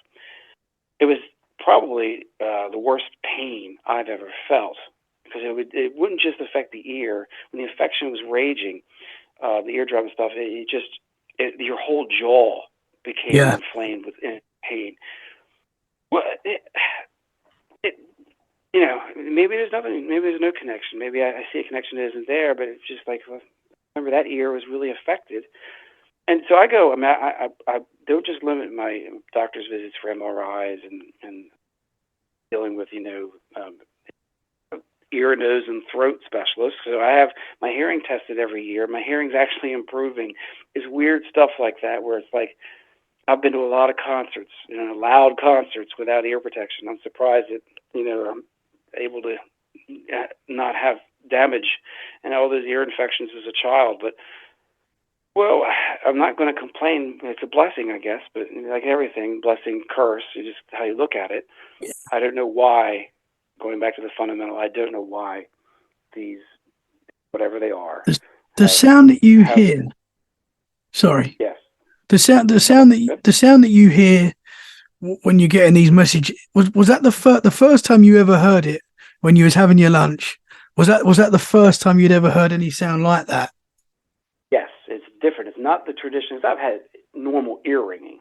Yeah. This was something that sounded crystalline. It's so high, and then it has a code, almost like a Morse code, but it's very fast. I've actually, when it's been happening, tried to have somebody, my son or my brother, people, okay, let's write this down. Maybe it is Morse code, but it's so fast and it's hard to keep up with. We've got a few words, but there's not enough to. I mean, I wish I could record that. I've recorded what is translated from that. It's the voices and they have the messages. But I wish I could record that sound.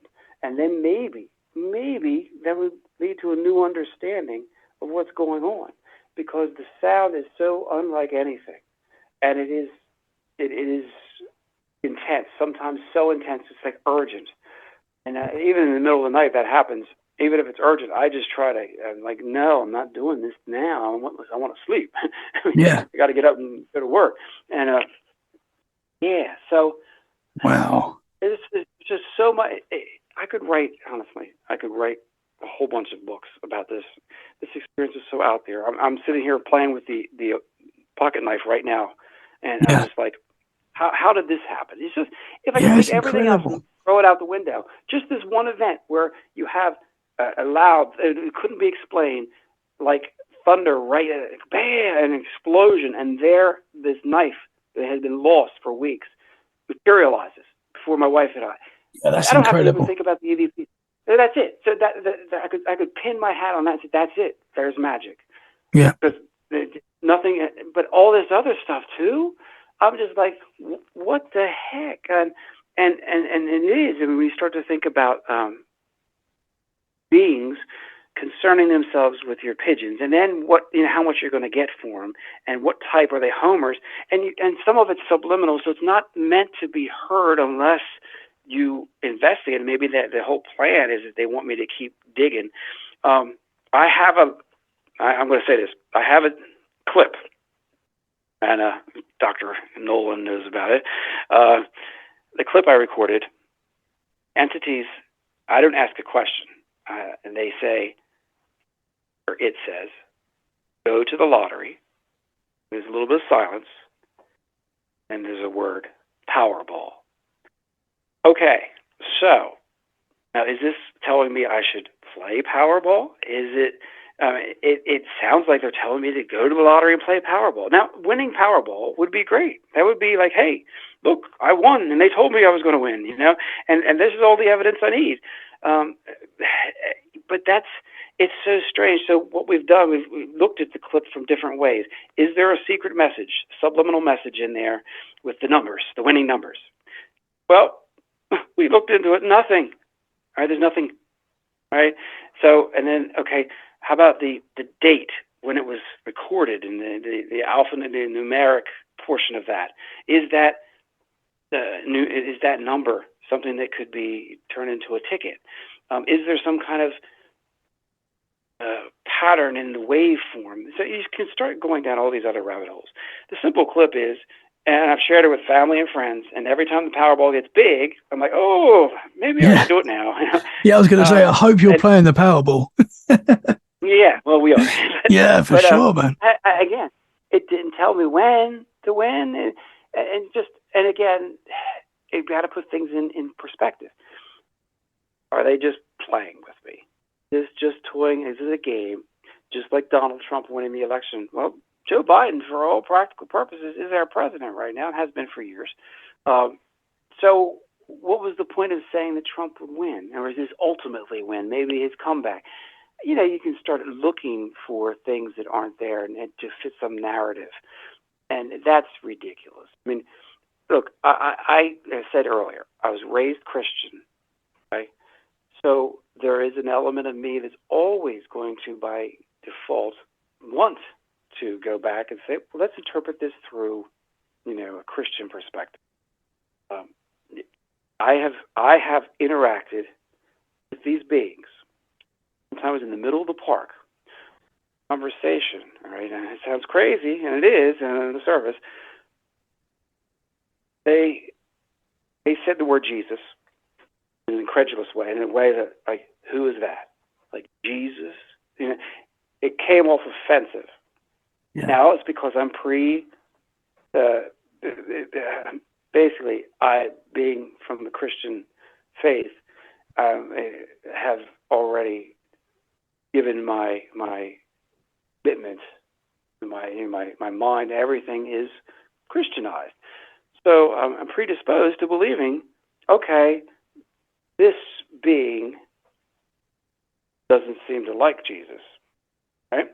And it says it in a way that sounded like, I don't believe.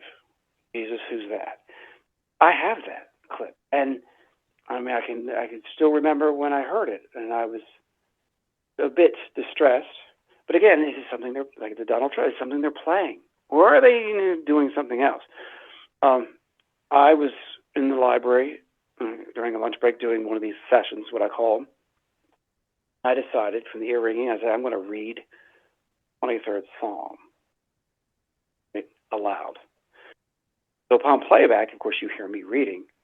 You hear another voice, like telling me, basically inferring that that's nonsense. Sorry, we lost you for a second there. Would you be able to repeat that? Sorry, man. Yeah, no problem. So I did a session in the library, all right? And the session was, this time the ear ringing is happening. I'm going to read the 23rd Psalm, the Bible, Old Testament. So I'm reading it while the ear ringing is happening. I'm recording.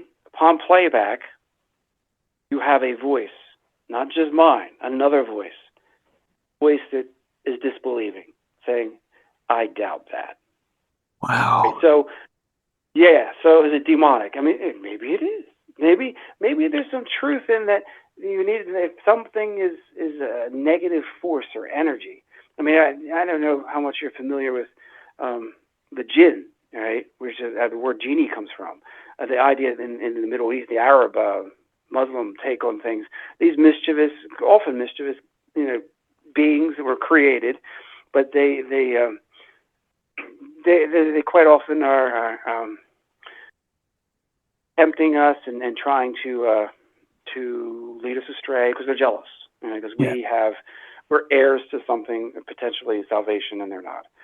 All right, so and the idea, if you go back to the origin of the jinn, is they inhabit what's called smokeless fire. The Arab world was electricity. You have, it's like a flame, a spark.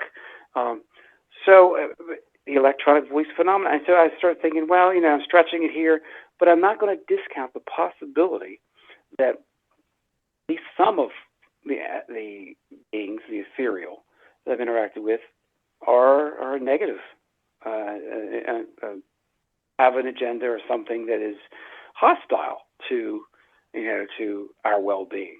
I've also had some uplifting voices, when I've had a big argument with my wife, and you have the voice, and repeatedly. This is one of those which, like 5 clips in a row, stay together. It was an uplifting, positive thing. So, are these good angels and bad? I'm saying fallen angels, good angels, and who knows? I mean, again, those labels we throw at something because it's seen through the prism of maybe our forefathers and how they understood the reality around them. Maybe they are extraterrestrial or interdimensional or ultra-terrestrials that have always been here, invisible to our perception. I don't know. Yeah, I know one thing. I can stand on it. I can take it to the bank, literally. That something's going on, and I got the evidence. That's it. Whether it is alien or something spiritual or something perhaps even military, or something bad there. But I've got the evidence, and I'm standing on it. I'm just like, I'm willing to share this, my medical records, everything I've said, and take it to the bank. It's the real deal. And for your audience, I want them to explore it and say, if this guy's for real, let's check out his stuff. Let's share it with people. And, it's not like I'm making money from you. Just tell people, hey, this guy's story is so out there, but at the same time, he's got all this evidence, and it's ongoing. It's not something he's just talking about, 20 years ago this happened. And it's just like we're approaching, I don't know when you're going to have this podcast up, 6-year anniversary since this crazy stuff started, and for me, and it's like, what the heck? I'm excited to be able to share it because I think that it's important enough that other people, especially people who maybe don't believe in any kind of magic in the world, even if it is something that ultimately proves to be dark magic or maybe military, tech magic. It is something that people, we can, the idea of like an ostrich with your head in the sand, and all that's a fabrication because ostriches don't really do that. But the idea of trying to pretend that the world is not the way it is when it's something else Well, that's ridiculous. I'd rather deal with the truth. Yeah, man. You know, and the truth is something's going on here. I'm trying to get the word out. I have been for years. I've created, like I said, a database of all this stuff. I've enlisted credentialed, respected researchers and academics. I've interacted with people I never thought I'd meet, and something's to it. I mean, they would not give me the time of day. Practical interpretation is, why would they waste any time on this guy if he's fraud or lying? No, I've got something, the real deal, and I'm sharing it, which puts me in the category. I'm not one of those grifters trying to make a buck on the side. Like a lot of people, they want to go to conventions and stuff. I just want people to hear the news. They don't have to go to a convention. They don't have to. I'm not trying to do autographs or anything like that. Like I said, if this proves real, and I 100% believe something's going on, then that's enough to get the information out there. That's the winning lottery ticket. That, hey, this is real. I'm going to look at myself and say, well, I did a good job with my life. At least this corner of things, I told people what I was experiencing, just so that they know that there's some strange things in life, paranormal maybe, and people just need to think about the wonders around them. I mean, even just something as simple as butterflies out in the field and hummingbirds, and a lot of things we take for granted. The beauty of nature. Yeah, for sure. The exquisite quality of how our world around us has been constructed. Yeah, there's horror too. I mean, there's war and famine and death, and we see all the killing and stuff in the world, in Ukraine and in the Middle East and the Gaza Strip. It's just sad, and you can get bogged down. But I think you need to just put things in perspective and say, I'm going to do the best I can, whatever my mission is in life. I mean, this is part of it. I believe this. I'm not saying destiny, but whatever reason, I'm just sounding a little mystical, but I think that I'm no one special, but I think that the message is still something that needs to be heard. What needs to be heard, and that's where I have like the one documentary. I try to be playful, like this subterranean seance. The Evidence Speaks. That's the name of it. And then you have Frog Hollow Road, which is a road down the street from me, and The Evidence Speaks there, and do an analysis of clips. We have audio forensic reports. We have a report from a Havana investigator, Havana Syndrome, all kinds of stuff, and it's all free. And it's just like, I just think people need to know. It's awesome, man. I will be sharing all your links in the show description so people can find it easily. Man, it's incredible stuff. I know. And it's, I have to still go to bed at night and try to let it go, because it's one of those things that just you can't wrap your mind around. And sometimes you just have to accept that I don't have to know everything tonight. I don't have to have all the answers. Yeah. But what I do have to share is something that it's important, because not just important to me, because I think it does affect all of us. I think the truth stands alone, and it is something's going on here, something that needs to be investigated and understood, because I just think that it has been and is affecting all of us in ways that maybe we'd be taken aback, left aghast, just like, what the heck? I mean, if all this is going on, this interference in our development, or maybe a manipulation of our development, well, people need to know. They just need to know that, first of all, it seems as though all my evidence seems to point, 80% of me is convinced that it is something that says we're not alone. Yeah. Have you connected with anyone else or talked to anyone else that's experienced something similar to what you're going through? No, that's the thing. I haven't. I've tried. I haven't. I wish there are people out there and they've had ear ringing and they thought maybe there was some kind of paranormal or like spiritual connection where their ear ringing is like a loved one that's passed on is trying to reach out to them. There may be a connection here. I also have asked, whatever these beings are, they try to at least convey that they are associated with death. That I said, well, tell me, why me? and why are you talking to me? And then they say they will all be dead. And I'm like, okay, we're all going to die. We're all mortals, so you're not telling me something new here. But just you start to wonder, are these beings between worlds or between in existence? Yeah. Are they? Yeah, and yeah, I can go down and I don't know how familiar you are with the idea of loosh, where you have psychic vampires that that feed on human emotions, especially strong human emotions. That's how they get their nourishment. So there's we don't want to be part of a loosh farm where they have these entities that like they're vampires, and they suck. Usually they try to get you to feel extreme stress, and that's where they find it. That kind of that's where they thrive. Yeah. Yeah. So I don't know. I mean, I think there could be something to that too. I mean, I'm not stressed out. It's just I don't know, because I'm overall an optimist. I'm overall, I like the pigeons I keep. Every one of them I hand tame. Why? Because I want to make a personal connection. I don't want to have something just to have something. I want it to be part of my life in a way. I want to understand it. So I look in the eyes of some of my birds, and I don't see just, a thing. I see a living, breathing, interacting creature, and they should have dignity. And there are people who abuse animals and stuff, sick people in the world. And I'm just like, I've never understood. I mean, animals to me, that we're supposed to be good husbandry. If I'm going to keep an animal, I have to make sure that it's happy and has enough space, not like some kind of just torture. So yeah, so that's how I feel. I don't know if, ever since I was a boy, I don't know, maybe these things, like they say, they've watched all of us, and they're watching us all the time. Well, what does that mean? Are they making reports to God? I mean, that idea with me, when the kids getting the food, and then I was told, they don't use the food. Was that a part of her, they're basically saying, hey, an accusatory tone?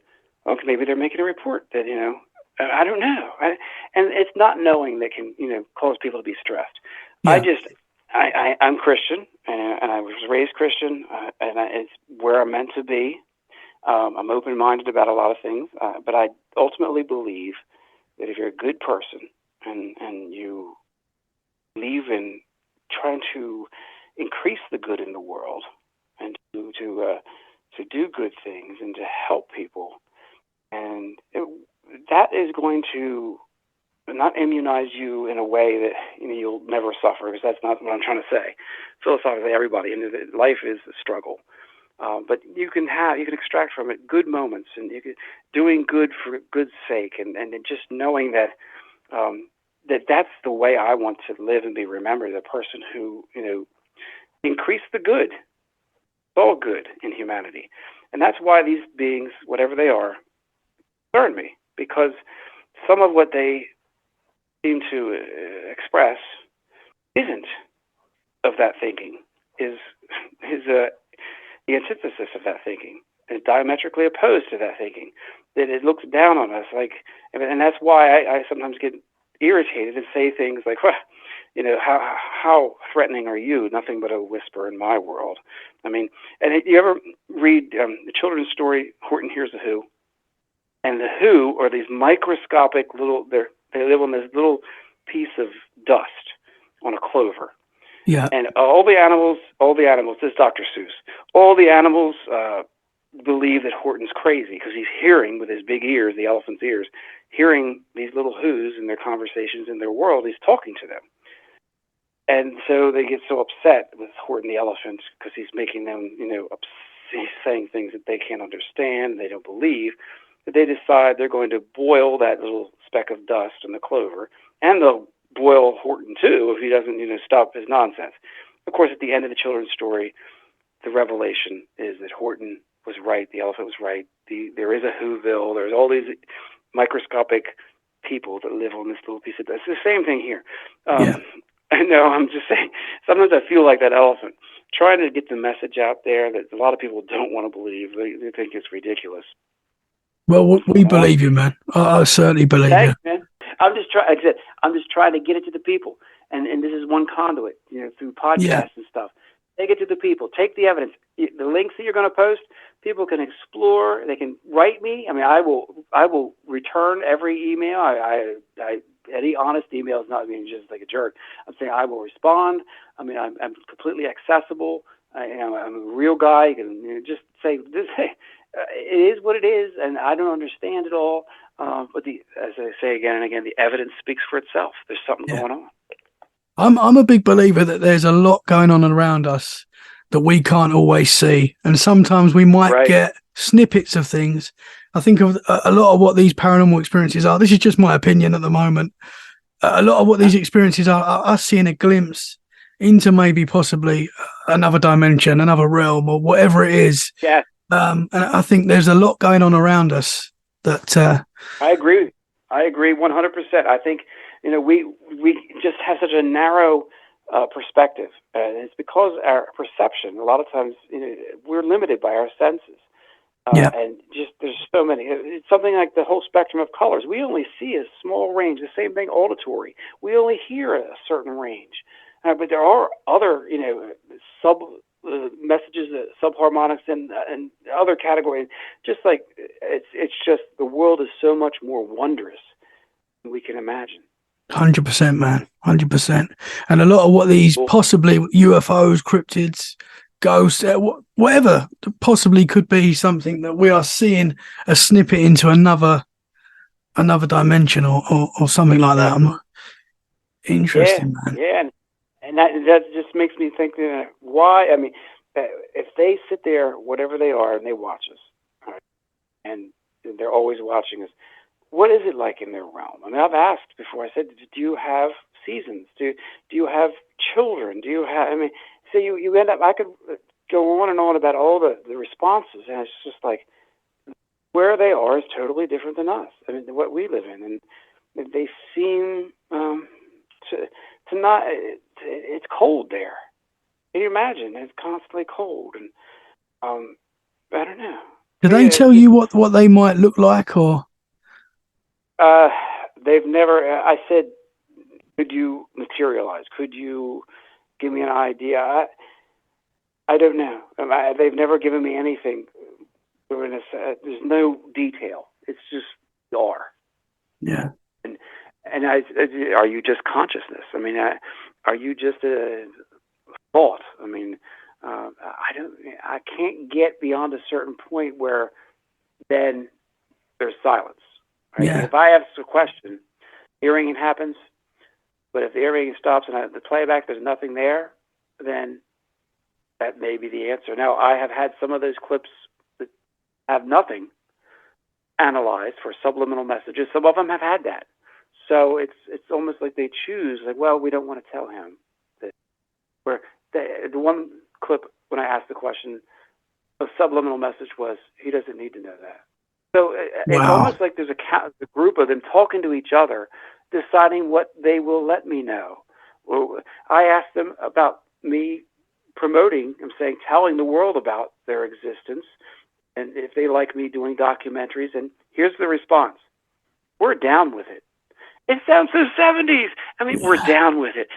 And they said it in a way that sounded exactly like you would hear some conversation in a 70s show. I was just like, sometimes it sounds dated, and is it deliberate? I think it is. I think all of this is manipulation. I think the animal voice, I think the humor is there, but there's also a coldness, and maybe it's their environment that makes them cold. There's a coldness to responses that sometimes it's callous. It seems like, don't you really care about our struggle? And for the most part, they don't. they don't. They look at it, well, that's your problem. I mean, there are the exceptions. And I always say they're the angels of our higher being. They seem to actually be compassionate. But by and large, most of my interactions have been with beings who are very matter of fact, and it can seem cold and clinical. And that you want to say, is there a compassion? For the most part, these interactions lack that. They have humor. They have twisted humor and things, the 70s kind of vibe to it, but it's not like These are not the Hollywood idea of extraterrestrials that are coming to save humanity from our ways and something to be aspired to be like. No, for the most part, these are not them. They're not like Hollywood at all. They're not monsters chasing us around trying to eat us either. Yeah. But maybe their way of life is, but it's just so different to what we can even imagine. We couldn't even comprehend it.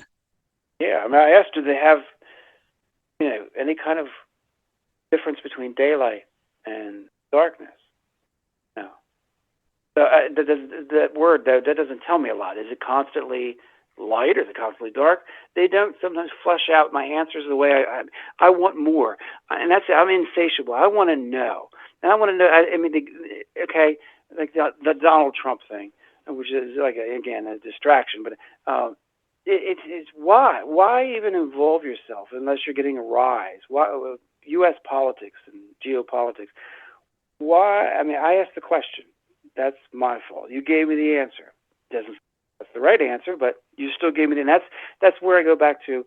This is what if you can put this Tracfone in a Faraday pouch and still get answers. That's the mystery. That's dig in. That's where it's not about. Obviously, our understanding of the way things work isn't complete. So that's where, and the same thing. Why am I getting these intelligent responses to my questions before I even ask them? There's a whole bunch of little things here, and then there are layers a lot of times of other conversations going on, split-second conversations related to my question before I even ask it. How is it possible? That's the mystery, and that's I think. And why even concern myself? These beings concern themselves with a lottery? I mean, okay, that's pretty mundane.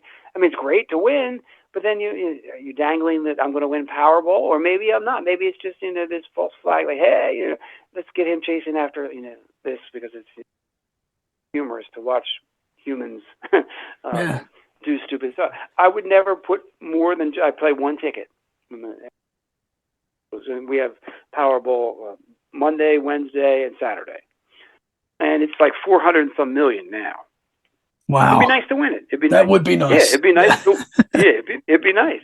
But even I have to be realistic. Even if I won that, and of course that can be a blessing or a curse. I mean, like anything. But even if, there are going to be skeptics out there who are no matter what, never going to believe that. They're going to say, well, even the odds are there's always a chance. And that's true. But then to have a clip that predates it, saying that I would win, doesn't that say that's the kind of you run into a wall where there's no way they're ever going to concede anything that you're right because to do that, that's the first step in their undoing. Their paradigm collapses. Yeah, so they draw a line and say, "There's no way. You're ridiculous. There's no way any of this is true." And I say, well, take a look at these audio forensic professionals. All right, credentialed professionals using this bleeding edge software that is objective. It's not looking for pareidolia, and it's not affected by that. It's objectively analyzing the clips and coming up with these responses. How is it possible? And then they have their way to weasel out, and they say, oh no, this was created by a human being. Therefore, even though these algorithms seem objective, they're not. They're already biased because it was created by people, and anything that's created by people already has some of the biases built in. And I was just like, oh my God, they'll never see because anything that they're never going to concede, even if separately. And I've spoken to a couple of them individually. I say, you're onto something here, but we'll never accept it because it's just, it's so out there. And I said, I wish that somebody in a group setting could say, hey, Mr. Arnold, he's got some points here that really are worthy of investigating. Yeah, it's just outright. It's outright. That's nonsense. We won't do it. And just like. So, Jake, but again, like going back to the scriptures, obviously Jesus went from town to town. Some people didn't believe him with miracles and stuff. They still didn't believe. I think human nature overall, I think most people came for the fireworks. Jesus is going to do this. Oh, I want to see that, right? I mean, they want to see the miracles and the excitement. But that's not really the faith thing. That's just to increase, to supplement. And I think the same thing. Not everybody is going to believe. Sometimes you plant the seed, and no matter what, it's not going to take root. Yeah. And you're hopeful, that you keep the faith that there's something will come of it, and hopefully this conversation we're having, somebody in your audience will say, I want to take a look at what Mr. Arnold's saying, because this is interesting, and they'll look into it. Maybe they'll take it to the next level, or they'll know somebody and they can share it with, and then maybe they'll feel like the universe still has a bit of mystery in it, and they'll be excited by that. And who knows what down the road those seeds can take root. That's what I'm looking at it as. And or if there are people out there saying, hey, he's got a point. If this is going on, it is a global security concern for our species. We need to look into it. Maybe they'll take a different tact, and they'll find answers to protect us from something that could be a threat. I don't know. I mean, like I said, I deal with it. I don't make everybody one way. It's not everybody in the CIA is bad.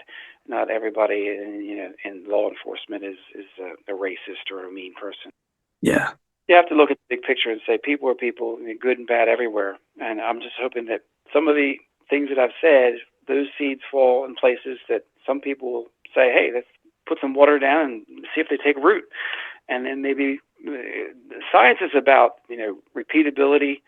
It's about the sense of curiosity. Some of the scientists run into, they don't seem to have curiosity anymore. And that's a hallmark of science. You want to understand our world. You want to understand the way things are. And so that's why I'm just trying to throw everything out there so people can look at the evidence and decide for themselves. I'm already convinced something's going on. 100%, man. And I'm very grateful that you've shared your experiences with us today. Super interesting stuff, man. Super interesting. Thanks so much. Have you experienced, other than the penknife experience, which was incredible, have you experienced any other paranormal activity? I have. When I was growing up, there were orbs that would come in my bedroom. And I actually had a girlfriend back from college, and she stayed in my room. And we both saw these blue orbs would come out of my wall at night, and they'd move around. And they seemed to be moving intelligently. They weren't like just random. And they'd float back into the wall, and she's like, ghost. And I said, I don't sense that it's a ghost. I said, it's just, to me, where I slept, the attic was converted into a bedroom by my parents' house, where this happened as a child, and up until I was a teenager. That part of the house had been struck by lightning and set fire, and it had to be rebuilt. I always, again, my rational mind, trying to say, when I started seeing these things, and I saw them into my early 20s, as long as I lived there, and I would say, well, these must be some kind of after effects of a lightning strike. That maybe lightning has such power, primal power. You talk yourself into, and maybe it had after effects that went into the future. And that way I could go back to sleep. Yeah. Instead of thinking that maybe these are intelligent beings or spirit orbs or whatever. So it was a way for me to still get my sleep and stay sane. But yeah, I have had paranormal experiences. I've seen shadow people. Short, almost like dwarfs. It's crazy. Interesting. But they never talked to me or anything, and I just again. Is that something you've experienced all through your life? Seeing stuff like that? I've had experiences.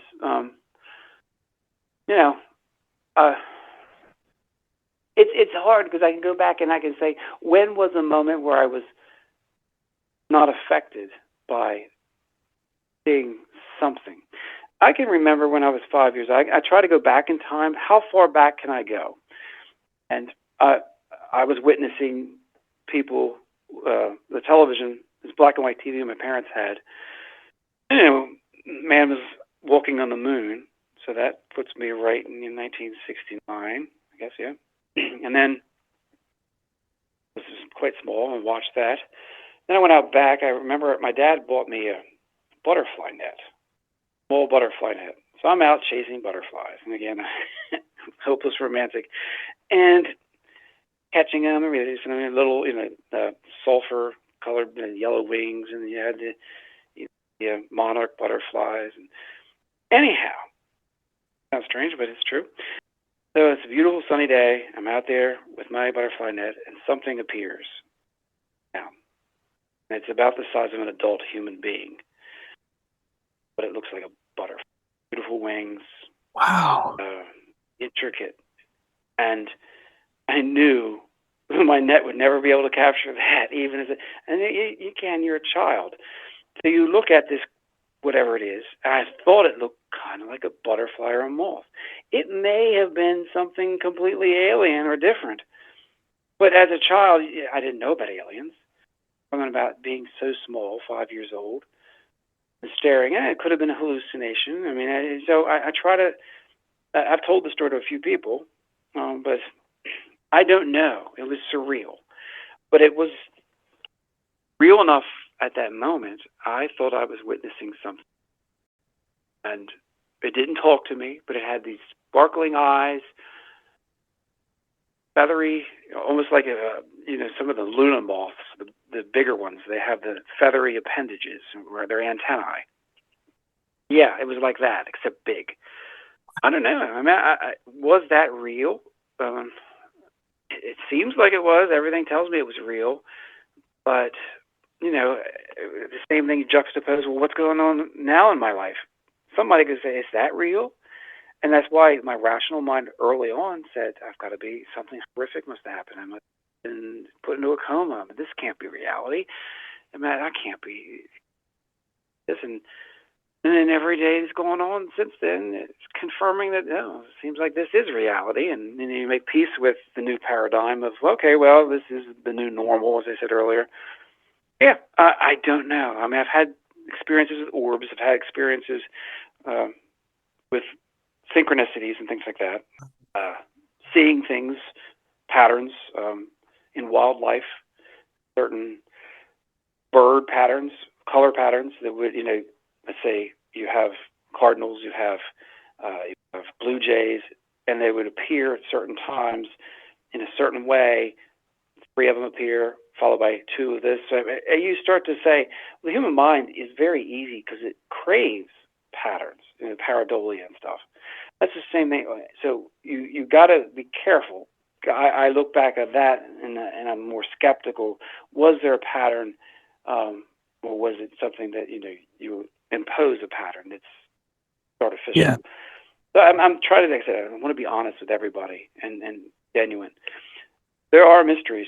This is certainly a current mystery. I can't believe as much traction as I've even been able to get in the communities, in the circles of UAPs and ufology and paranormal, and to be able to say, hey, these are paranormal pioneers, and to be able to be part of this trailblazing quest to understand our world, and but at the same time, to also be interacting with people in the military-industrial complex and intelligence communities, and be a little concerned sometimes that maybe we're all being played for another reason.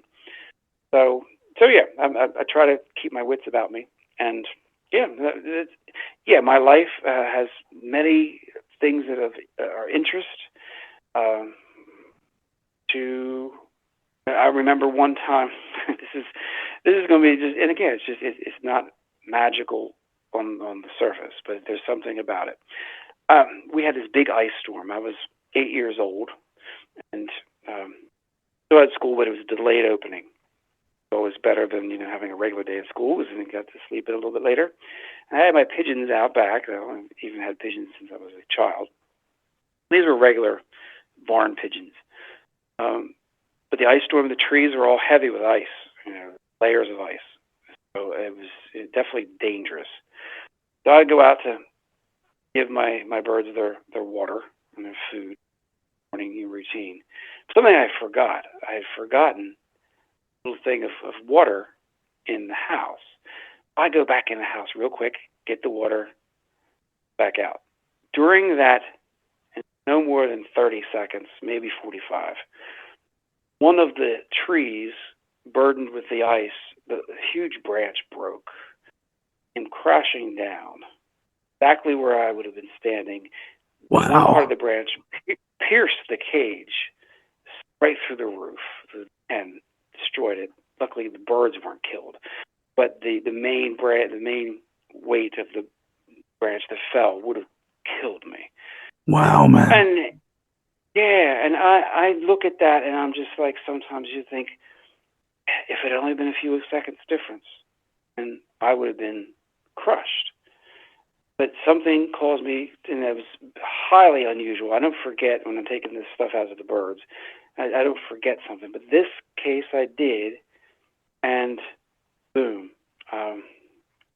scared me. And I know it in my heart that was supposed to show me grace or something. You know, hey, there's someone watching. Yeah, man.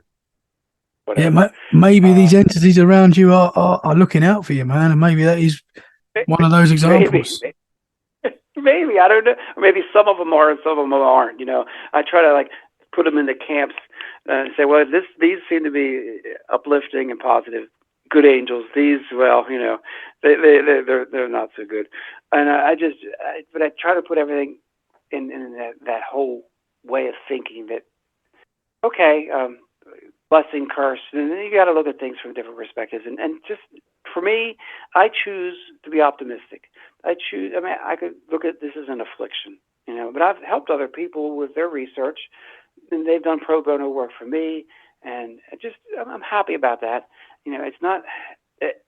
I don't know. I know right now doing what I'm supposed to and sharing this. Yeah. Not attaching any kind of, if people want to donate, fine. If not, whatever. I'm just saying the idea is get this information out there. And the beings seem to dig it. Like I said, they were down with it, and they like it. And it's just like those are the beings.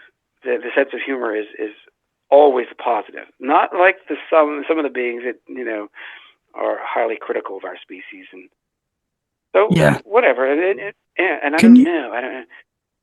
Can you, like, because they're obviously they're different voices. Are they always the same sort of? Are they the same entities that you're getting? Or are they always different? Again, my rational mind, and I'm saying rational, as much as a person can be rational, even talk about this. There seems to be a gender, all right? There seems to be a certain voice that is always going to have a certain kind of message. Yeah. So a certain voice that says something negative. So if I hear that voice, I know this is not going to be an uplifting, you know, comment. This is going to be something critical and usually something I don't want to hear. Then there are voices that are uplifting and that are positive, that, you know, I'm optimistic. That things are getting better. That, you know, stay together instead. You know, we have an argument and stuff, and people worry about, you know, the marriage is going to collapse or something. Yeah. You have beings that. Can you recognize those voices? So can you recognize? Oh, that's the positive one. That's the negative one. Yep. And are they the same? Are they sort of interesting? Yeah, and yeah, I can. The voice is the one that calls me daddy. It sounds like a little boy. This voice, I think. Well, we lost you again there, sir. Sorry, man. Yeah, this little boy's voice that calls me daddy, I think is a trickster. This little boy's voice, he likes to play games. Now, when I called the voice out saying, I don't believe you, then the voice said, daddy, and then said, cuddles. We're talking about the rabbit. And repeatedly, back and forth. And it was like, oh, you found me out. You know, yes, I am playing a game here.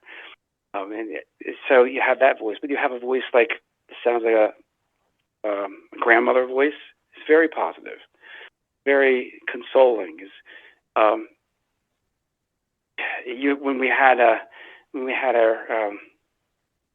our hedgehog die, all right, and you have the Skeeter was the name of the hedgehog, and you have a voice that is sad, and again, sad about our loss. So, but you know what? There's part of me, and this is going to, human beings, myself included, are sometimes contradictory. I'm willing to go so far as to say this whole thing, every voice, could just be one little microscopic entity playing games, that it knows how to almost be like a ventriloquist, that knows how to affect voices to sound like animals, or men or women, or older or younger. Imagine not many, but just one that at times chooses to play along and be uplifting, and at other times chooses to be naughty and even vulgar. And I would be remiss, I would be, not on level if I didn't say there's that possibility that maybe out of all of this, there isn't a they. Maybe that's a misdirection. Maybe it's one. Maybe it's one sentient, lonely being that is playing a game. And so it will say Donald Trump would win the election. It would say things to get a rise. It would say things at the other times when it's been kind of cornered, like, oh, you found me out, that I'm sorry. Maybe it knows that it overstepped the line, but it wants me to still interact with it. That's why it apologizes. But is the apology genuine, or is it, again, part of a manipulation? I'm willing to entertain all those possibilities, even though some of them are contradictory. And that could be the definition of madness on my part. Why would you? Well, you know what? There's evidence that supports both. And just saying, I would be wrong to say I'm only going to sugarcoat everything, because life isn't that way. As we said earlier, life, as much as it is beautiful and at times majestic and there's an ineffable quality of glory, there's also horror, and there's also heartache, and there's also suffering and disease and war.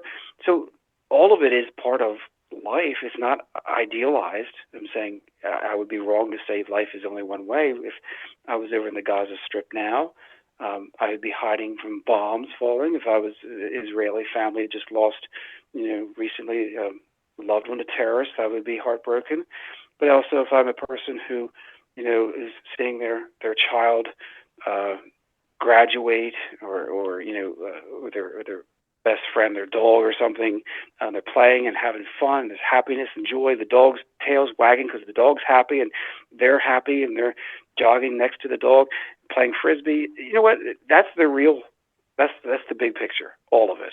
Yeah. Right now in the oceans and depths that we can't even, fathom, no pun intended, there are giant, wondrous whales, and there are also creatures eating each other. And that's part of, I didn't create this reality, so I shouldn't feel guilty. I mean, there is suffering, and there's also joy. And, I strive to hopefully increase the joy, and the truth is something that sometimes maybe is a hard pill to swallow, because it's not all joy. Quite possibly beyond this world, and in other dimensions, probably there's dimensions where there is some suffering. Maybe it all bleeds together. I don't know. But I'm just trying to, like I said, be honest with you and the audience and with myself, which is sometimes hard because nobody wants to be seen as, well, that's confusing. Life is confusing. We try to find common denominators. We try to look for patterns. That's human nature. Even since you look for, the baby looks for a face because that's what it, instinctively, I'm saying, the baby is wired to look for a face, and is the face happy or sad or threatening? It's all part of what is, whether I like it or not. It still is. So yeah, I mean, I have to be intellectually honest and say, there's a lot going on, a lot that we don't see, a lot that we don't understand. And this is just one aspect of that, and the mystery that somehow got into my life, and that mystery, it seems as though the mystery wants me to have other people look at it too and say, "Oh, look, here's the mystery." Yeah, that's man. what I'm doing, and yeah. So I'm maybe it's all manipulation. Maybe it just is one little flea-like entity that that sits there in its own godlike, minuscule world, and says, "I'm going to play games with this guy or the people, and I'm going to be an alien one moment, I'm going to be a ghost the next, I'm going to say I'm otherworldly, I'm going to say divine, uplifting things, and I'm going to say crass, demonic." I mean, you don't know. And should a person trust? I'm not going to trust absolutely these voices.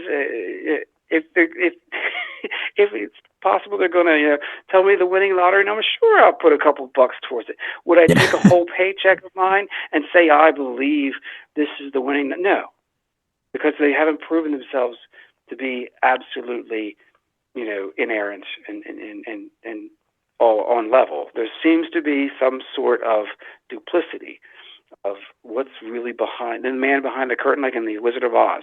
There's something going on here, and this could just be entertainment, a distraction, and that whatever's behind the curtain is the real threat or the real, salvation. I don't know. I wish I could get to the. Do I believe that I believe that these beings or these whatever they are have been completely upfront and honest and revealing? No, I don't know what they look like. I don't know what they want. I mean, I've asked, and you get these cryptic things. What I said, what do you want? I have the clip I can share with you, and it says everything. I'm like, okay, that sounds scary. Yeah. Sometimes it tries to throw a scary voice in there. I have one clip that was definitely, it was the library. It's a disturbing clip, but it's only disturbing because how I interpret it. This is one, and so I again, it was in October, and I get the ear ringing in the library, and say, "Are you a devil?" That's the thought that comes to my mind. On playback, I have a voice that's trying to sound scary before my question. Constant hell. Wow. You hear my voice say, "Are you a devil?" After my voice, that voice changes. Says it in a wispy, almost like feel sorry for it, suffering. And I walked out when I experienced it, because at first it was trying to scare me, like it was like some kind of monstrous demon sitting in hell and deserving its punishment, right? And then when I confront it with the question, and afterwards, attrition, again, a manipulation, I believe. I don't want to talk about it. Sounds like it is. It sounds like it is. It's so small and so insignificant, and it's crazy to think in that short clip you have a complete change of the attitude of what it represents. That it is, scary at the beginning, demonic, monstrous, suffering in hell, and then afterwards the contrition of, I don't want to talk about it. I can't, you'd have to hear it. And it's just like, what the heck? Wow. That you almost feel sorry at the end. And it's in a few seconds, from the fear of the deep and scary voice to this pathetic, small, suffering creature. And it's just like, wow, how can we go from one end of the spectrum to the other and be completely convincing, unless it is something that maybe a genuine reflection of something going on, and maybe not. Maybe it was a complete manipulation. And that's where the mystery's there. And it's just, I believe if these things have been watching me and interacting with me even before I knew they were interacting with me, they know all about my belief system, and hell being a part of it, and the Christian idea of love and suffering. And so, would they be able to play on that? Of course they could. Of course they could play on the idea when I'm asking, they say Jesus, like, who's that? Jesus, like. Yeah. They're trying to get a reaction. Yeah. Right. So you start to say, if you pretend to be a frog, if you pretend to be a rabbit, or a hedgehog, or a pig. I have one of the pig. You pretend to be all these things, and you pretend to be a man or a woman or a child, and you pretend to be suffering and then, contrite. Okay, something here just rings, a bell, says, you're none of these things, right? You are something else, and you're playing at something else. That's the thing. So I don't believe this is psyops with the military. Because I don't think, in the end, it doesn't seem to serve a point. It would cost a lot of money. I'd probably be constantly thinking about, what's the real end game here? Do you think do you think there's a possibility, you know, the butterfly entity that you saw, and you said you saw small shadow figures as well. Do you think there's a possibility that these things could be connected? Sure. I mean, there's a possibility of a lot of things. Do I think it? I'm saying I think that it's possible. I don't understand it, and I don't understand it so much. And that's the long and the short of it. I mean, just like, hey, I'm still investigating. I'm still sharing. What is the whole idea, the whole spectrum of life from beginning to end, and whether there are, maybe a beginning before the beginning, maybe we are reincarnated, maybe they are psychic vampires are feeding off emotions. I don't know, and that's it. So, and again, that's all I can put on the table. Something's going on. It's worthy of investigating. It's worthy of sharing. Hopefully, your audience will also be able to pick up the mantle and run with it. And who knows? I mean, maybe take it to the next level. That's what I'm hoping. Wow, man. I mean, it's an incredible experiences, man. I'm so glad that you've shared that with us today. So thank you so much. Thank you so much. Yes, thank you. I appreciate it. Appreciate the opportunity, really. And yeah, man. I think it's important for people, obviously, to talk about their paranormal experiences, whatever it is, to put it out there. Be honest, put it out there, and you are going to get people that don't believe. Some people haven't experienced anything. Some people are black and white. If there's no sometimes if you're not going to get an answer from something, some people will just dismiss it, you know. And I think that happens a lot with the paranormal because there's so many possibilities. We might never get the answers, and that's what some people can't handle. And I understand that. I understand. It's easier for some people to just switch off from it. But for people like me, and I'm sure most of the freaky fam listening, I mean, incredible experiences, man. And thank you so much. Thank you. Thank you. I really appreciate the opportunity for sharing. And I wish you guys well. And hey, maybe sometime when you get over to the States, come around I'd love to, man. And we'll get together. I would love to, man. Can you tell the listeners where they can find you? Yes, if you look up We Are Not Alone, right, I'll run that all together, We Are Not Alone, and then space medium and Gary Arnold. If you look up that on Google or any search engine, you'll find me. And that will take you to the Compendium website. It's the Launchpad site, which has got links to everything. Interviews, FM radio interviews, newspaper, people meeting with Josh Gates and Dr. Gary Nolan, and videos, and just podcasts out the wazoo. It's everything you want right there, and lots of clips and links to my documentaries, everything free. And if you want to buy me a coffee, you can donate a little bit on the PayPal. I mean, it's up to you, but it's all good. And again, I'm just glad to be able to share. Well, thank you so much, man. Thank you so much for sharing. Please keep us posted if anything else happens. And you're welcome back on the show anytime, man. Well, thank you so much. Thank you. I appreciate it. All right. Cheers.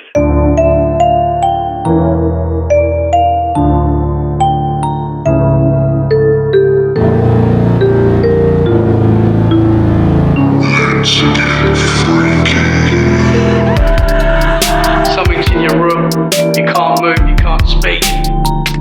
It's a horrible feeling. You're looking out into the darkness and then you see a figure, but it's darker than the darkness. I just get this really creepy feeling, and I see this shadowy, demon-looking figure in the front seat of the car. She used to come into my room at night and stand right by my bed, and I just was petrified. I remember I saw something fly by my bedroom window. We heard the bathroom door shut. So then we looked out my bedroom window down the hallway, and the bathroom door was wide open. So we came around the bend and we saw eye shine. This thing stood up.